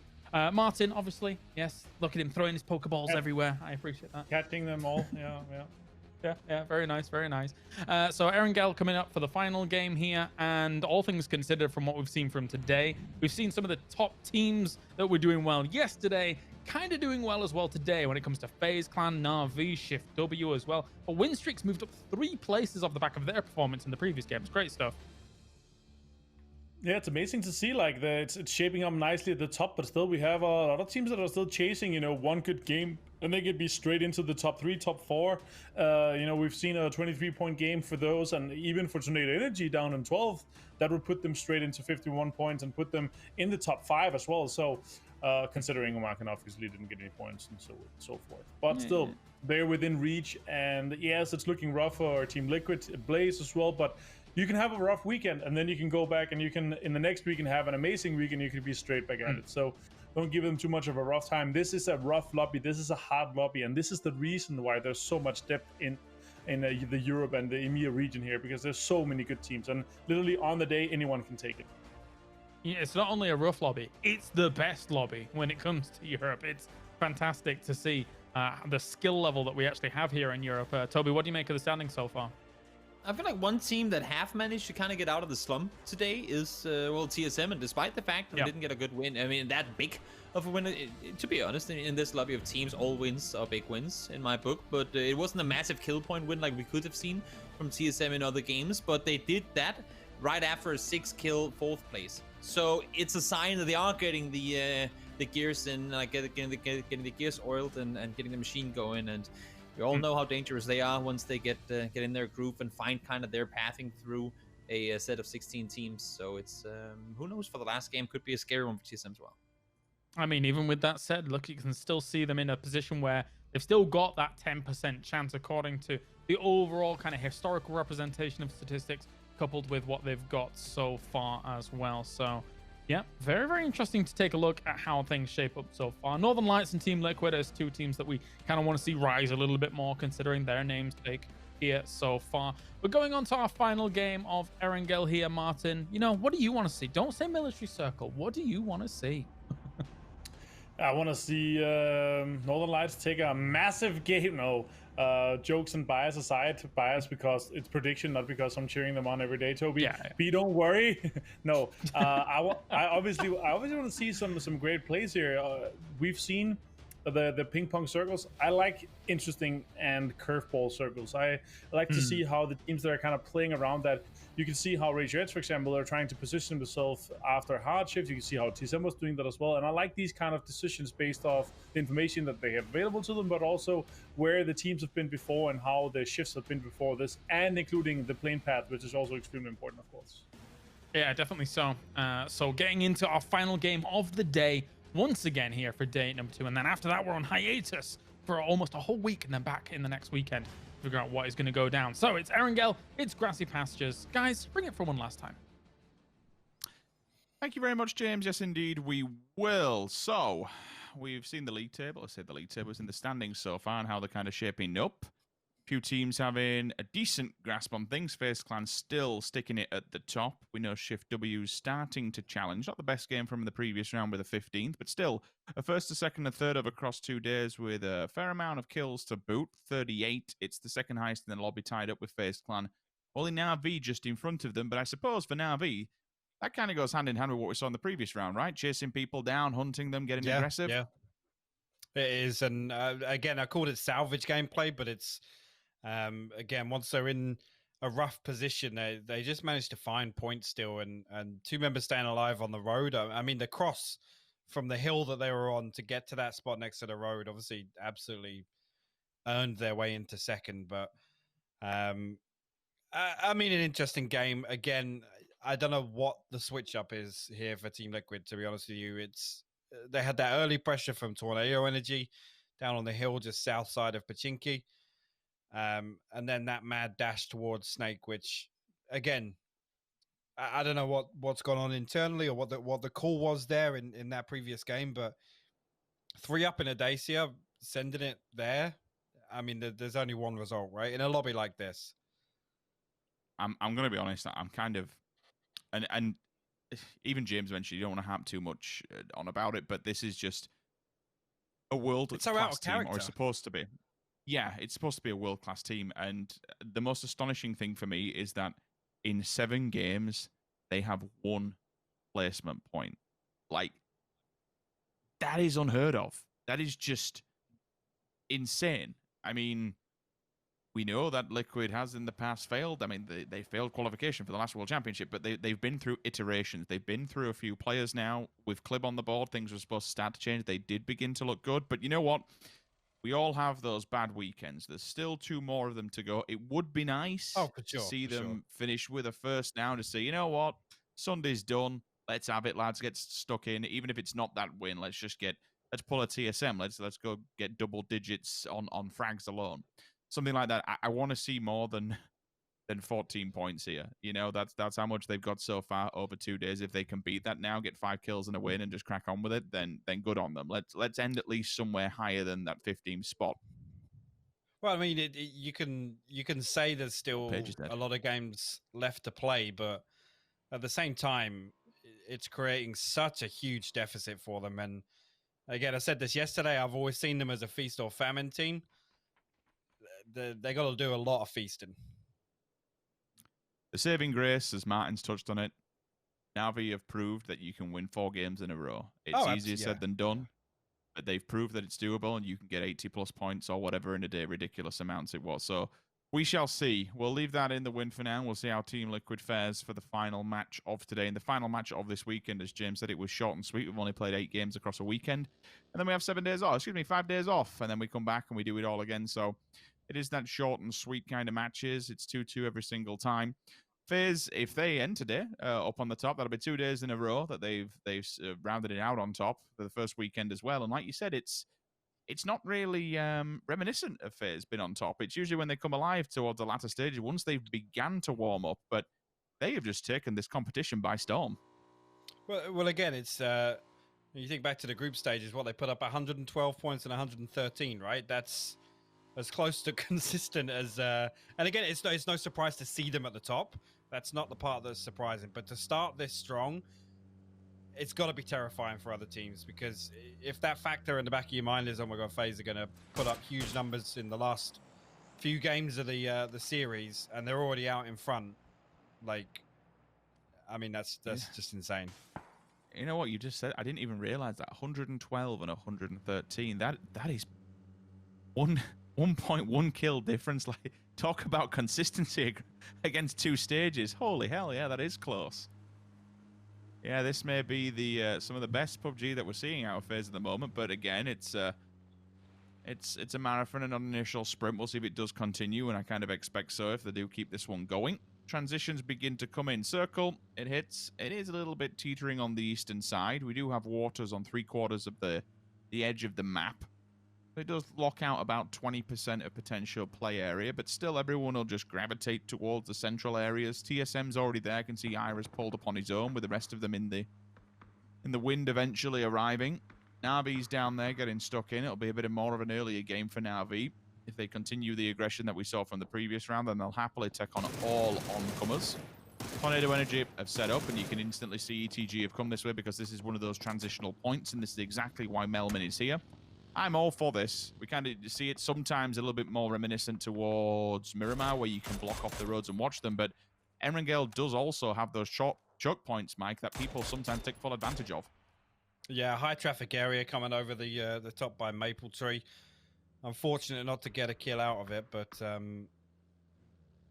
like the setup. I like seeing teams kind of, whether or not it's they've done their homework or, you know, they have the opportunity to loot up quick and get to a spot like that. I love seeing teams just try and set up, just to pick up the easy points, right?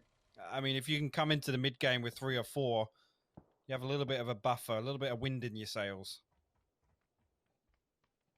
I'm not too sure if I like this position at TSM. I know it's central, but you're always committing so many players to a Harry Potter like that, especially up against. I suppose they do actually, come to think of it, they can flex, because I didn't realize that the secondary 2 players were not there and were more. In fact, I think is it just Ira on his own, disconnected from it? There is potential that he is away from them. I'm not a big fan of it because it just limits, unless Vex and Vard can maybe take the top side of Prism. With the Harry Potter being situated where it is, we know that the windows are always treacherous, especially if anyone has a height advantage on you. They can just shoot into it and just down upon you, even though you're up top in a small building. I just find with that one in particular, with the prison to the side of you and the rock side, it's just almost undefendable. If you come out of it, you've got the new bunkers across the road, that little dugout and entrenchment area that you get shot from. If you go out of the back of it, prison looks at you, the top side of it. If you go for the side of it, you then get the prison entrance and exit area. Like, I'm not a big fan, so I'll be intrigued to see if TSM do actually stay their ground there or do decide to move somewhere else. They can find a better position. Again, I still feel the position across the road from that Harry Potter is rather untapped. We've seen Ends playing it a few times. It's another new addition to Erangel when we got the full revamp, but it's still a relatively unplayed and untapped area because we don't have circles going to it, with a little bunker area that is dug out. Everyone else playing around them. Navi have fanned out to try and block off access towards the north in a full 4-man line, to be fair. Lepovka will see Northern Lights in and around that vicinity. And more towards the north, it ends down from the mountains and out for Yasnaya. Teams that have actually seen, okay, so I believe maybe Rupture could potentially have disconnected, unfortunately. A little bit of a technical issue because they've taken him down and took his stuff. So we have lost one player on the side of the Wildcats. We'll see how that does fare, just try and get his gear for now. But either way, they'll be making a slow approach from the west. Yeah, hate to see it, but it happens. Zocker actually going to fall caught out there in the open to the SLR shots. And actually some follow-up onto Brexco as well. Fuzzfake's going to find Brexco, and Vard got Noki out, but Noki followed up with a vehicle, and Fex is here to back it up. Miracle on a little bit of an off angle to the west now, and Fex will find the second off the Furax, but he's got to hold the line until Miracle can get here to help out. Vard still bleeding out on the ground. Miracle has come to back up now. That nade's perfect. Oh my word. Fex is going to fall. The nade actually going straight onto Vard there. It didn't actually do damage to him in a down position. Iro now from across the road trying to put in some fire. And there you go. TSM looking much, much better. A little bit of a bait from across the road. And they will deal with the depths very handily. Meanwhile, actually now, Shift W getting pulled up on two. A FaZe will fall. Wow. It was actually FaZe pressuring into Shift W previously. Buzz is there. I didn't realize the third person was there. Actually, he decided to disconnect from me. Say, nope, we're not having none of that. They've already taken 2 scalps. Why bother? Continue this one on. But a vehicle has actually been rammed in. Where does that vehicle come from? Is that? Yes. I don't know. I think one of his teammates may have lost it. But they are going to wrap on it and maybe try and take this fight, given the fact that the vehicle has now got away with it. I'm not too sure. Good job by Ira, by the way. Been actually away from the roster. Has paid off now because he could flex back and defend them from behind. Drew the attention of the last player on Adepts. And unfortunately, for Adepts, they bow out in 16th in the final game of today. But you know what? Good signs coming out of TSM. Good signs of life. I did say I wasn't a big fan of that, but they had spread out. They were being proactive and defending it well. They weren't stuck inside, deep within Harry Potter Tower itself. So something to play off the back of. Sparrow has to be careful, given one team behind him, bystanders. I think he noted himself as soon as he shot that, he looked up at the hills to say, okay, well, every time I lay down into people on transition, I'm giving away further audible information of my position. 2 sniper rifles coming out the side of bystanders, and I kind of understand it given their position on the map. You have that 3-stack building, that yellow could work off the back of it. Does block off viewership to the northern side, but again, with the 2 buildings that are there, you don't really need it. So you just look at the open fields. Anyone that's walking up from Lipovka is an easy target, especially with 2 marksmen. 2 bolt actions in those buildings could be pivotal. So we'll keep an eye on bystanders, see how they fare. Otherwise, Northern Lights might just do Northern Light things, bombard the building, push in, and take it from them. Yeah, and after the mad dash, most teams have found a home. Na'Vi have actually managed to center up a 2-2 split between Mansion and the bottom of the hill, the compound you were just talking about, actually. But look at that cluster around Prison. You've got Tornado Energy up on the east side, Etiquette over in the compound just further afield. Raise Your Edge making it all the way up highway and towards Lipovka. I don't think anybody will clash for the time being. Shift W still coming in on the south side. Obviously, the first and second place teams, well, first now Shift W after those kills onto FaZe. But they could meet again at the edge of Lumberyard, and that would be interesting. Do you think FaZe is playing for survivability at this point, or do you think it'll want revenge to maybe try and take them down? I'm actually more inclined to say that they're anticipating this rotation and they're probably looking to punish further. Okay. I suppose as well it's battle at the top as given Shift W's placement actually by the 2, funnily enough, the 2 kills that they did take away from FaZe puts them above them, even more so on kill points by 2 also. It would be a phenomenal rebound from FaZe Clan if they managed to turn FaZe and take down Shift W, or even just remove 2 players from them. Do have Northern Lights still mucking about towards the bottom side of that. Example gets away with only 16 HP. No stims are on, so that will continue to the next team that he turns up to, but thankfully the next team should be his team. Circle updates. Where do we go? Still got a bit of water in. Thankfully, Heaven for Team Liquid is still in play. That gives them a bit of land. Been so far out and within, and well, you know what? We'll hold that question. TSM. Moving towards the side of Tornado Energy. Timing. Tornado Energy are absolutely not aware whatsoever. 1, 2, 3 players standing still, but Example and Alia answer back. bad. The last player alive. And this could be a 15th placement. Excuse me, no, Ira's on the opposing side, but maybe not for long with 57 HP. And again, Ira in a flex position away from the rest of the TSM roster. It could have been good. It could have been absolutely fantastic. But it does raise the question in my mind, if it had been with the rest of the team, could they have done more damage?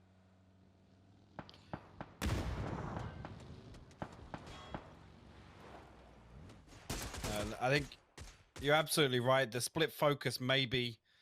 I mean, I like the off angle from Iro. Obviously playing up from, I don't know what you call it. I call it Pride Rock, the one that overlooks prison. The old Lion King. It's, but Iro with a fantastic spot to help out there, but just not able to follow up on the damage. The timing was actually perfect for Vard and Miraku to peek over that ridge because they were just getting in vehicles.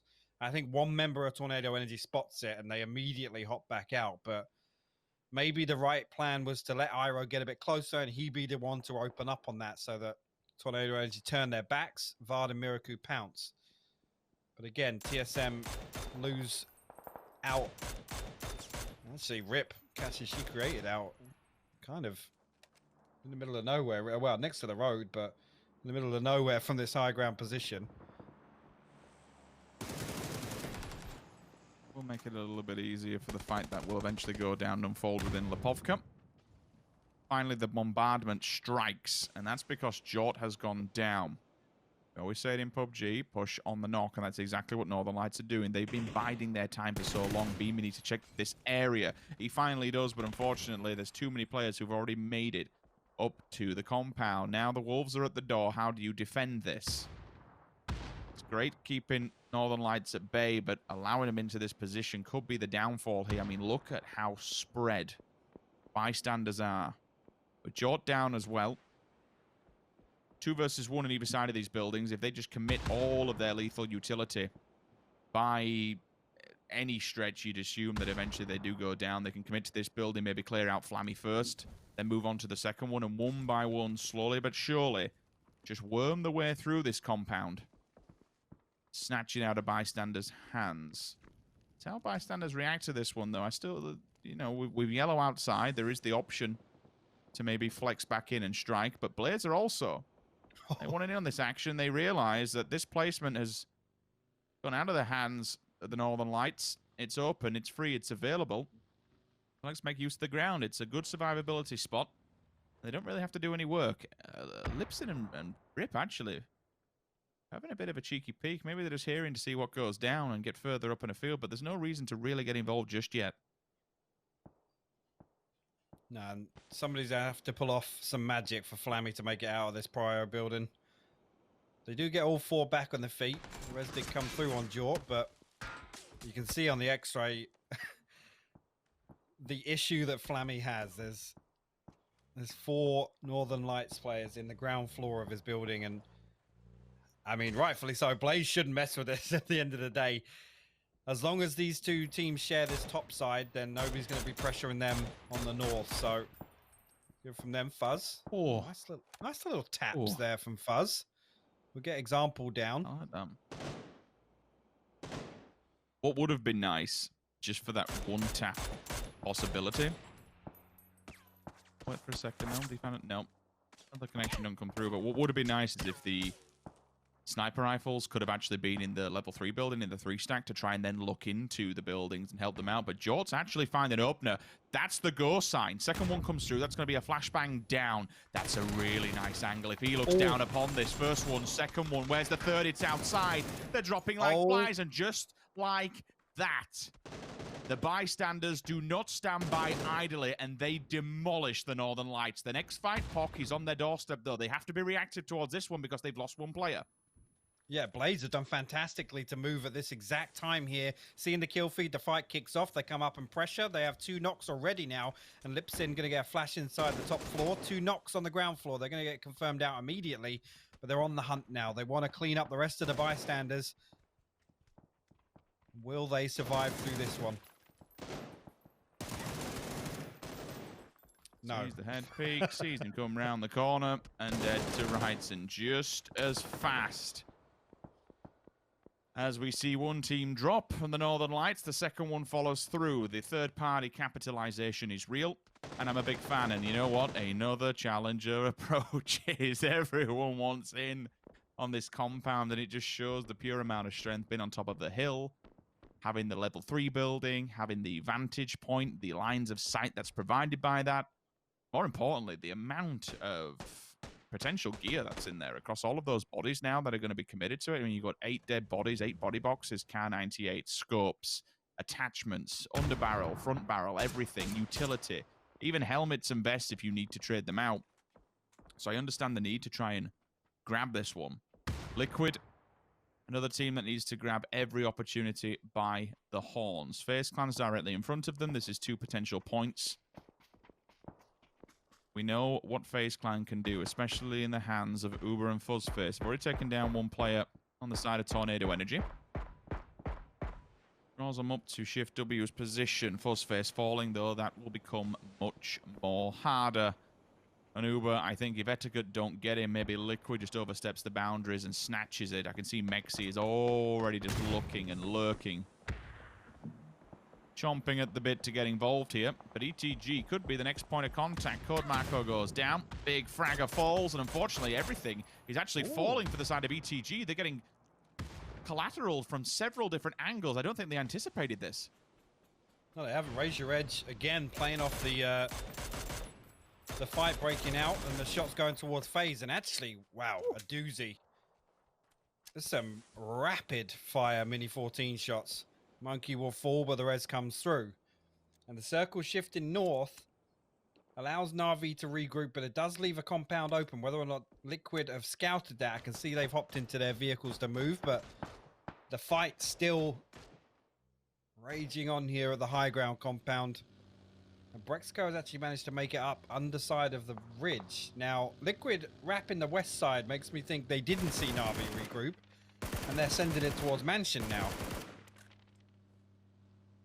As if he actually hits, it blows my mind. They're driving in cars, and he's got 1 to 30% HP and the other one to sub 50. It's just ridiculous. 2 minor few second sprays, and he's done so much damage already to Liquid to the point where they're going to have to bunker down and heal. They can't take a fight on arrival. Maybe they don't want to do that, and that's totally fine, but it blows my mind. You're driving on transition, and these players can hit these ridiculous shots. Even just damaging them causes so many problems. Raise Your Edge, another team that's down but not out. Udia, and about 40% of dudes is being tabbed up. At least they got Shiv and Monkey with full 100% HP. Brothers in Arms take the back building. Now they can hold down Uber. He's the last one really standing outside of all of this. And 3 players have committed to it. So it suggests that maybe they have some level of information. I don't know how much more this man can do. He is a god of the game, but even gods can be slain. Yeah, and obviously they know when they third-partied Etiquette, it was after the knock onto a FaZe member, so they got to have some idea as... There you go, Brexico finally spotted out there. You will get cleaned up. Shift W will fall in 10th, so... I mean, the longer Uber stays alive here, potential now he's going to go out with 1 placement point. That's going to tie them up again, but if he can get a kill before he dies... That would be huge. You can see him now just looking for. He's going to find the knock onto a doozy. Going to get the flush. Can he get the flush? He's not going to get the flush. Oh, that's tough. That's heartbreaking. They could have finished the day. Could finish the weekend at the top of the table, and he's actually denied by a minuscule amount. But you know, it's been all singing, all dancing. To be fair for FaZe Clan, they've had a fantastic weekend, and they will not be disappointed with the performance thus far. Tied up at the top, but only down on kills. Circle, it updates. It goes central. Omicron, bit of room to play. Liquid, not so much. Ents. Which fight do you pick, Ents? You don't want to bite off more than you can chew. When you look towards the Mansion garage, it's actually hot. They'll be in the tree line now, so they'll have some sort of a defensive line that they can take, especially with the hard cover that's going to be provided by them. L compound out, and that's where Omicron were hoping to maybe try and take a stance. They'll now also have to come into the fold of the woods and the trees. Actually, ironically, bar ends, they're the only one inside the circle. Every single compound's been put out by that, unfortunately, bar the garage. That's kind of wild. Yeah, and it's how soon this fight kicks off between Windstreak and Blaze. Actually, Offstring going to find an off angle onto Lipsin. Laza up on the rooftop, can't follow up on that. So that just leaves 2 members of Blaze now, but elsewhere, Vascu finds Wanderer, so brings it to a 2v2 at the compound. But Blaze going to opt to hop in some vehicles and try and find something, but spoiler alert, there ain't a lot of anything inside this next circle. Maybe a ridge or something. Maxi actually going to find Rip on the way past. Now Laza send it a bit further down. He actually stops on the shack here and he's going to trade it back out onto Maxi. So still the possibility of cleaning up the rest of Windstreak, but that nade is on point again from Offstring.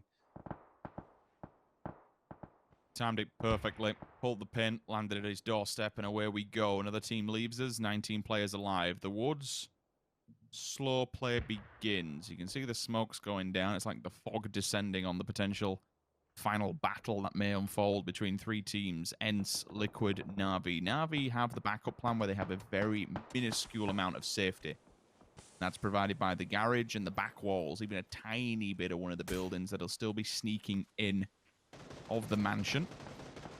So it does pull away from them. That is all but gone. And I suppose even for Orange, he's utilizing what is left of this. Now, this is actually inside the circle, so he can play here for quite some time. That nade, though, it's bounced. It's an absolute belter. At distance, it knocks Maxi down. They'll go for the instant res. He'll stick it straight away. But if they send another one flying this way, that is just hell in a cell, unfortunately, for WS.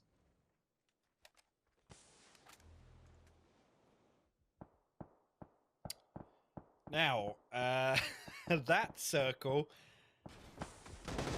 the only thing now is Na'Vi's building kept in. ENCE will have the edge of the ridge to play as last remnants of Windstreak will fall in 6th place, but Na'Vi, again, I said they're going to have an opportunity to make some ground on Erangel to mirror their performance yesterday, and 4 alive. The only other team with 4 is ENCE. And you've got to say that circle benefits Na'Vi over ENCE. I can't believe it's kept the garage in. I really can't. Like, it's, you know, it's a high-story building. It's going to give them vision. You can also play off the back of it. I know it's not much, but it's something. A second nade, a second knock. Third one comes through and is the confirmation now. Vascu onto Monkey. That's a point taken away. I know they can remove Udyr and Shiv. That's a nice entry point into the circle, and more importantly, it's a dip. It's some cover. It's a small standing chance to fight the final boss, which will be Na'Vi when all this is said and done. In we go. Smokes are down. They have to tackle it head on. Fires through the smoke. Actually, fire also in the smoke. Shiv does come back around. Unfortunately, he's seen instantly. Nade goes down. If that finds a target, it's going to be absolutely massive. It's not. It's a flashbang. It draws the attention. Leans to the side. Beautiful knock. Udyr, what more can you do? That's one, and he is heavily bleeding. So someone will have to be committed. Maybe to go for the res. They don't. They double push it. That is a nice play coming out of T-Bone and Jempted to commit to it. Yep, good stack up there. Udyr unfortunately can't get anything else done, but Na'Vi with some sightlines up there. Ibi actually going to find the first onto Squeaky here. Can't follow up on it though, but Mexi good for the trade. And Liquid cling on here in game 4 of the day. Mexi actually going to swing back over. Woo! And Tixu will actually put him down. So Liquid will go out in 4th. A vast improvement, but falling at the final hurdle here. And ENCE have been weakened. They were the ones that had the biggest opportunity to damage Na'Vi, and Besto knows exactly where he is. Molotov goes onto the tree. Didn't actually catch it, went past it, but Tab, good for the support, and Tixu will fall. That just leaves Na'Vi in a 4v3 situation. Omicron on the opposite side of the circle, but Tab has made his way in. He's already stacked up next to that airdrop. Senya flexing out to the north, and Orange still has an off angle on the south. This is Na'Vi's game to take. Sanya already just pushing out and get into a much more higher ground position. Say much more, it's not by much, but it's something. It's another denial for Omicron of movement, which is what Na'Vi becomes so good at, because they have the information of where this team will be standing. They can just deny all possibilities. 6 kills on a second placement. I certainly wouldn't be unhappy by this performance coming out of Omicron. If they can take another body, then it's just the icing on the cake. But Senya's position is just going to pay off so damn well. Jempty, the first victim. T-Bone looking like the follow-up. Yeah, I mean, they need a knock now. Okay, they got a knock now. Senya will fall, but T-Bone responded onto by Bestalok. Nothing but trees to play off now. Vasco actually going to turn around. He's going to get some fantastic damage up there, but T-Bone falls. Vasco, the last man standing. He does get the trade. That now puts him in, technically, a 1v2 situation because Senya is still down. This is winnable here for Omicron. The res is not a possibility, but Vasco, if he can get some damage on, isolate a 1v1, he could definitely still win this. Oh, he's been spotted. Okay. Tab. Yeah, there was there was a small smidgen, a tiny chance and possibility. But we said, even if they get a frag or two, it would be the icing on the cake to come into that as a second place and garner out of it. Even to get more bodies out of Na'Vi, you can absolutely not complain. That is a good showing from Omicron. But even better from Na'Vi, another win on, actually their first win in the last 2 days. They had a second in the previous round. So a solid and strong performance. And I tell you what, even though we kind of, and you mentioned it best, Mike, like we can talk about these teams who now need to come back next week. They need to put on a better performance. But it feels like there's the solidarity from all the teams at the top. It's getting tough there. They're picking up so many points. That gap is just getting bigger and bigger and bigger. There's going to be so much work to do over these next 2 weekends. I mean, the scary thing to think about is these teams at the top are actually playing consistent. It's not as if they've got here by just like one big game and another medium game. Like Na'Vi have been incredibly consistent, and like you said, their first win. But and I mean, correct me if I'm wrong. I think they might actually go first after the placement picks in for that, or at least they're going to be there or thereabouts. But the scary thing is these top teams are performing so consistently. FaZe only one game outside the top 8. I mean, Na'Vi, like I said, they're just absolutely hammering home Erangel. If they have a couple of good Miramar games, it's going to be terrifying. Well, that's going to be all us done for this weekend. Thank you very much for joining me, Hypoc. It's been an absolute pleasure working with you. Thank you for having me. We've not done it before. No, it's been great. Well, hope you've enjoyed the EU stuff. But either way, from us, that's us said and done. We'll throw it down to James and the team who can round out this weekend. That's right. Just want to echo those sentiments as well. Thank you very much for gracing us with your presence, Hypoc. It's nice that you got to experience the superior region. Anyway, let's move on from that. As Na'Vi get themselves the victory on the board, and almost to a certain degree, I feel like it's good for the rest of the lobby that this comes at the end of the weekend, because when Na'Vi gets the train rolling, we saw it in the group stage, they really get that train rolling. So now everybody's got a week and a few days to actually sit back and kind of think about all of this. So Na'Vi with that victory there, Toby, pretty clean cut for them towards the end, to be honest. Yeah, I mean, they were in the area for the majority of the game. They were around that mansion area, but to me, it's how they play later. And you could see, I mean, yes, they have the numbers advantage, having still got 4 people alive, but how they just commit to cast. Like mid phase 7, they commit to cast. They know the guys around the corner. They do not want to give them a chance to fight back, and they know this. I mean, it's timing and commitment that to me is scary when looking at Na'Vi, because we've talked about it before. Orange, new player in the team. Yes, they've played together before, some of those CIS players, but you gotta have those communications and timings dialed in if you want to compete as a top team. And every time you change out that one player, there are certain things that needs to be kind of trained, I guess you can say, for the team as one unit, as Sims would probably put it. But it's impressive. It's real damn impressive to see Na'Vi being there already. There's never any hesitation. They always go full commitment whenever they do something, and as we saw in the final game here, they rarely ever lose out whenever they do. Yeah, very nicely done, Martin.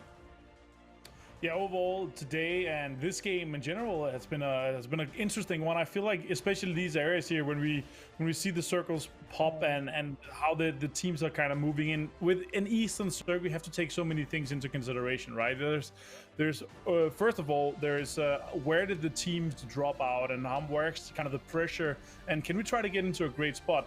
And from where we saw the teams here after a sudden shift in phase 7 that was really rough for some of the teams, you can see they just turn around and they decide, you know what, let's try to get as many kills from this as possible before we ourselves go out, because this is obviously sometimes very inevitable that you're not going to be able to get into the next zone. You don't have any cars, you don't have any you don't have any vehicles, like you can't move, you have maybe a limited amount of smokes, and yeah, you can't really get into the circle. So I really love how they kind of turn around and do that. Yeah, very well done. Very well done indeed here, as you can see them taking very, very kind of high-level compounds throughout this game as well, just to be able to transition onto the next ones too when needs be. We have our 9th through 16th here. Unfortunately for some of the teams getting themselves 0 points, not too much coming in. But 17 points for Na'Vi will put them probably at the top, as previously mentioned here by Hypok, Omakin, and Team Liquid, all importantly getting themselves a good number of points from this game to get back on the horse. Toby, what do you think of Team Liquid? They graced us with placement points. Love to see it. Yeah. I mean, it's good to see them getting a. I mean, 9 points is still a respectable game, and you would say a good game for many teams. For Liquid, it's a good game, but they need more, having missed a lot of the opportunities previous to the final game of the day here in acquiring points. So if this could be the small kick to the little rock that gets everything rolling and becomes a big avalanche in the end of it, then sure, amazing for Liquid. But I'm hoping and exciting to see them come back next week and hopefully do better than they did. Yeah, absolutely. And here's our top kill leaders. Let's take a look at the damage that they were able to put out, as well as people like Vascu and T-Bone showing up here for Omakan, who have had a bit of a quiet day, to be fair here, Martin. But this last game, able to put a few more points on the board too. Yeah, for sure. Quiet day. I think they've had a mediocre day, I would say, and sad to see. Obviously, it's your choice and so, but we'll see how that's gonna go down. But I feel like they've done okay. They've got a lot of kills. They've put themselves into spots again. It's only 4 games, so that's kind of rough for them. Obviously, not getting that.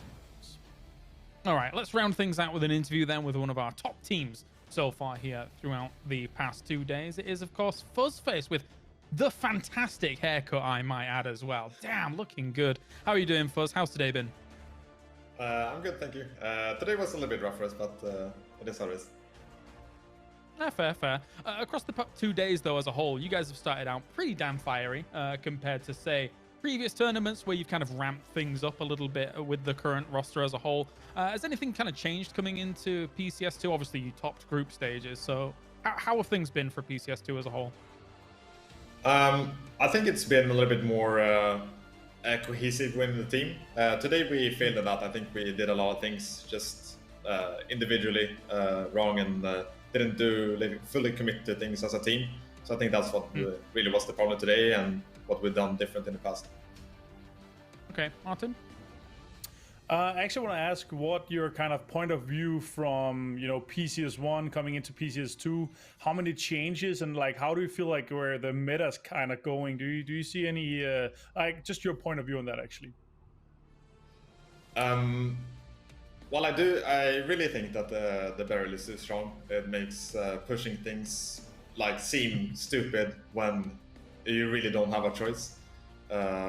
But in reality, I think a lot of teams in EU is really good now. They take space for themselves and they fight for valuable positions rather than just sit and wait for zone and then randomly crash something in the middle. I think a lot of teams are getting pretty good. Okay, cool. Toby?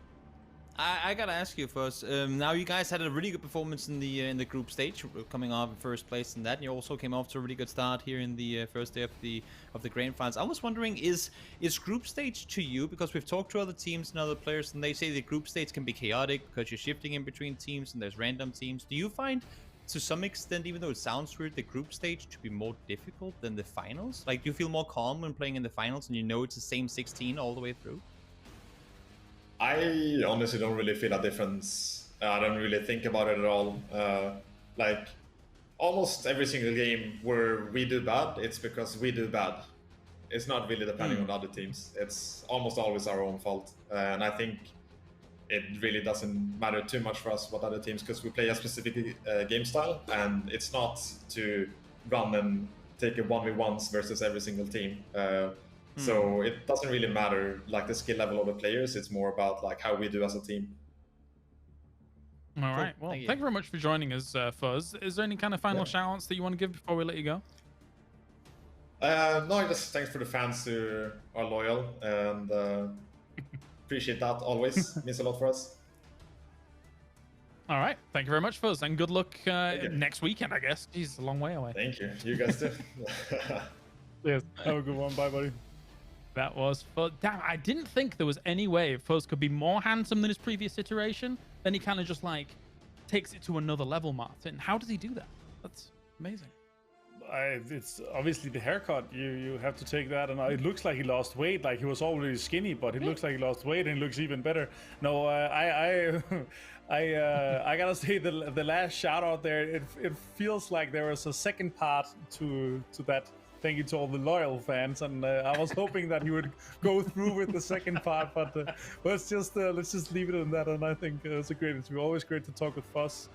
He has some great insights, and nice to see that. Nice to hear that he again touches upon the barrel meta. Yes, it often feels like, and especially in breaching situations, it's extremely hard to breach compounds. That's also why we see the meta. That's also kind of why I asked, because the meta is changing. You don't see that many breaches as we've seen before, and kind of the pushes, because if you're defending with a barrel and you're holding a corner, it's pretty much impossible to, at the moment, breach properly unless you're using utility extremely well and having utility all the way through the game, because you're using your stuns in mid-game situations as well, and Molotovs. And it feels like utilities here, especially for PCS2, has become much more important and weighted also by the players now than it was in PCS1 and prior to that. So it's great to see that a lot of the teams are adapting to that, and once you dive into the stats a bit deeper, as you can see, the teams that are succeeding is the teams that are using a lot of utility and using it well. Yeah, but the problem is, I suppose, Toby, is that holding on to as much utility as you need for the late game, given the quality of the lobby and knowing that in a lot of these fights are always going to be needing the utility, it can be difficult. You kind of effectively having to finish fights quickly to then steal their utility and move on to the next fight. Yeah, exactly, and that's really the bread and butter of it. You gotta get those kills, and I don't want to say more importantly, but equally importantly, you gotta be able to loot them. And that's why sometimes when you see a team that's been chilling in a compound all game long, and you think, oh, now that they have to leave, they have all the utility in the world. No, because all the kills that they have are people that are 200 meters away, and they never had a chance to go out and loot them. So they're gonna be running out of a compound, butt naked, without smokes, without nothing. And that usually means death. So I agree with you. I mean, the utility Alpha Omega is so damn important in this game, and if you're in those open areas where you're forced to fight another team in the open with other teams shooting at you in phase 3, and then you look at your inventory and go, oh my god, we have to do this for another 6 circles, that's scary. Yeah, brutal indeed. I think we can probably take a look at the leaderboards as well and see what is going on. Here's the daily standings, as it does stand from today's points only, and very interestingly, Winstreak and Shift W are the two teams that take the top spots. Yeah, you kind of did get baited. I'm sorry. You could have stuck with Navi. I could have stuck with Navi. I could have stuck with Navi, and it would have been just fine. Guys, don't worry. I'm sitting in a solid single point day. Don't worry about it. Oh yeah, single digit points. Single digit as well. I mean, that is very uncharacteristic. Yeah, it's very uncharacteristic, and it's very, very unfortunate for them, obviously, because they also had a rough day yesterday, so they're sitting somewhat far behind at the moment now. I mean, even more so, Adam's 2 points in a day. That is just unheard of. I mean, when was it? Yeah, Game Frame pulled the 0 point day, and that was like wow. But they were also considered to be probably one of the lesser teams of the group. And Adams, I mean, while they might not be the best, 2 points in a day, that is abysmal. All memes aside, though, here for a moment, when we look at your original prediction, Toby, Na'Vi is making an extremely strong case for zero doubters. After 4 wins at the very end of the group stage and now getting themselves first place after the weekend, they are looking scary, Toby. And to kind of circle back to what we talked about yesterday, I'm just going to leave this as a question to all viewers and maybe to both of you guys as well. When is the last time we have ever seen Na'Vi top a leaderboard in the start of a tournament? It doesn't happen. they always come back. They're always mid-tournament, end-tournament, go out and find their 14-kill wins or their sweeping phases. This never happens early on in tournaments, and that has gotta be like send shivers through this lobby for sure. The 2.9% for Shift W, despite having an amazing 2 days. It's very pass. Yeah, but interestingly enough, we can actually compare percentage from yesterday relative to today, and then those projected points as well. So very cool to kind of see the kind of evolution of what actually sits there, with Na'Vi obviously not being in the best, well, actually, you know, a pretty decent spot, 16%, now to 28%. You can see these shifts, Martin, are really going to matter throughout the tournament as a whole. Yeah, and that's kind of the interesting part, like, right? We're going to see this when we saw FaZe before this last game here. They were like a solid 34%. Now they're sitting at 25, and these changes are super interesting. It's going to be interesting to follow, and the projections are still interesting to follow. I just want to see some of the dark horses really jump up there and really put themselves in there. I mean, Etiquette is sitting at less than 0.1%, but they're sitting at 8th right now in terms of projection and stuff. Yeah, Toby, any thoughts before we head off this? I'm just saying it's really scary being a data analyst when you try to throw teams in the mix that doesn't have a lot of data behind them. That's going to be the reason that you see Shift W, you see Winstreak and those guys, because they just haven't played as many tournaments as the other teams have, and therefore it's really hard to put those numbers together. So I don't think that really showcases how good these teams are respectively, but I also completely understand where those numbers are coming from, and it makes perfect sense in this case. Yeah, absolutely. If that was if Shift W's name was all of a sudden G2, then that changes things a little bit, but obviously that is not the reality of the situation. But anyway, thank you very much, gentlemen, for joining me, and thank you very much, everybody, tuning in around the world here for our first weekend of PCS2 EU. We are back in the next weekend, so Saturday and Sunday, we're going to have 2 more days of our grand final. So tune in then and keep doing your pick'ems and keep watching everything. It's great stuff for PUBG Esports. We'll see you then. Hello, PUBG Esports fans. The Pick'em Challenge is back, and just in time for PUBG Continental Series 2, with some new improvements to make earning those great rewards even easier. That's right. Starting with PCS2, we've extended the Pick'em Challenge event and increased the number of matches, allowing you more time and opportunities to collect the points you need to earn awesome, unique rewards. You'll also be able to earn more free voting coupons than before, while having opportunities to earn esports points just by watching our live PCS2 broadcasts. The PCS2 Pick'em Challenge takes place from August 19th to September 8th for PC fans, and August 27th to September 8th for fans on console. During this time, you can check out real-time tournament standings, information on participating teams, and player stats in the esports tab in-game. After PCS2 finishes, you'll be able to spend your earned EP in the esports shop from September 15th until the 23rd. The shop is filled with exclusive PCS2 themed skins you can't get anywhere else, so make sure you spend your points while you can. Like before, the Pick'em Challenge is divided into 2 games, Pick the Winner and Team Face-Off. Pick the Winner lets you predict the overall champion from each region. You can only vote for each team once, but with a 100,000 EP prize, you're looking at up to 400k if your prediction game is on point. You'll need to use a voting coupon to cast votes for this game, which can be earned by purchasing PCS2 gear in the shop or through one of the free methods we'll talk about later. 25% of each PCS2 item sold goes directly back to the teams via evenly distributed direct payments and by bolstering the regional tournament prize pools, so you're getting cool stuff, increasing your odds to win even more cool stuff, and helping your favorite PUBG esports teams in the process. Team Face-Off is a game where you predict which of 2 teams will perform better in an upcoming matchup, and plays a little differently than PCS1. It's still a free game that doesn't require any voting coupons, but EP prizes will not be weighted based on how many votes each team has gotten. So it's up to you where to risk and where to play safe. Catching the intense PCS2 action live is its own reward, but you can also increase your Pick'em Challenge odds by watching live. Just like PCS1, codes will periodically show up on screen during the broadcast. Enter these in-game quickly, as only a certain number of people can claim each one. We'll also be giving out coupons and EP on Twitch through Twitch Drops. Twitch Drops are currently only available for Steam accounts and can only be acquired by watching on Twitch. To participate, make sure your Twitch, Steam, and PUBG accounts are all linked. You can get started easily by visiting accounts.pubg.com and logging in or creating your PUBG account if you haven't already. From here, you'll have easy access to link your accounts. Once linked, you can earn 1 free voting coupon and up to 20,000 EP just by spending time watching the PCS2 action live on Twitch. During the stream, you'll also be able to participate in quizzes that randomly appear on the official twitch.tv/PUBG channel. Answer correctly, get rewarded. PCS2 is happening soon, so familiarize yourself with the teams and plan out your strategy. All 4 PUBG regions are participating, and you can vote on them all. The more you watch, the better your odds of scoring unique skins for your own matches. PUBG Esports, PCS2, and the Pick'em Challenge. Get in on the action today.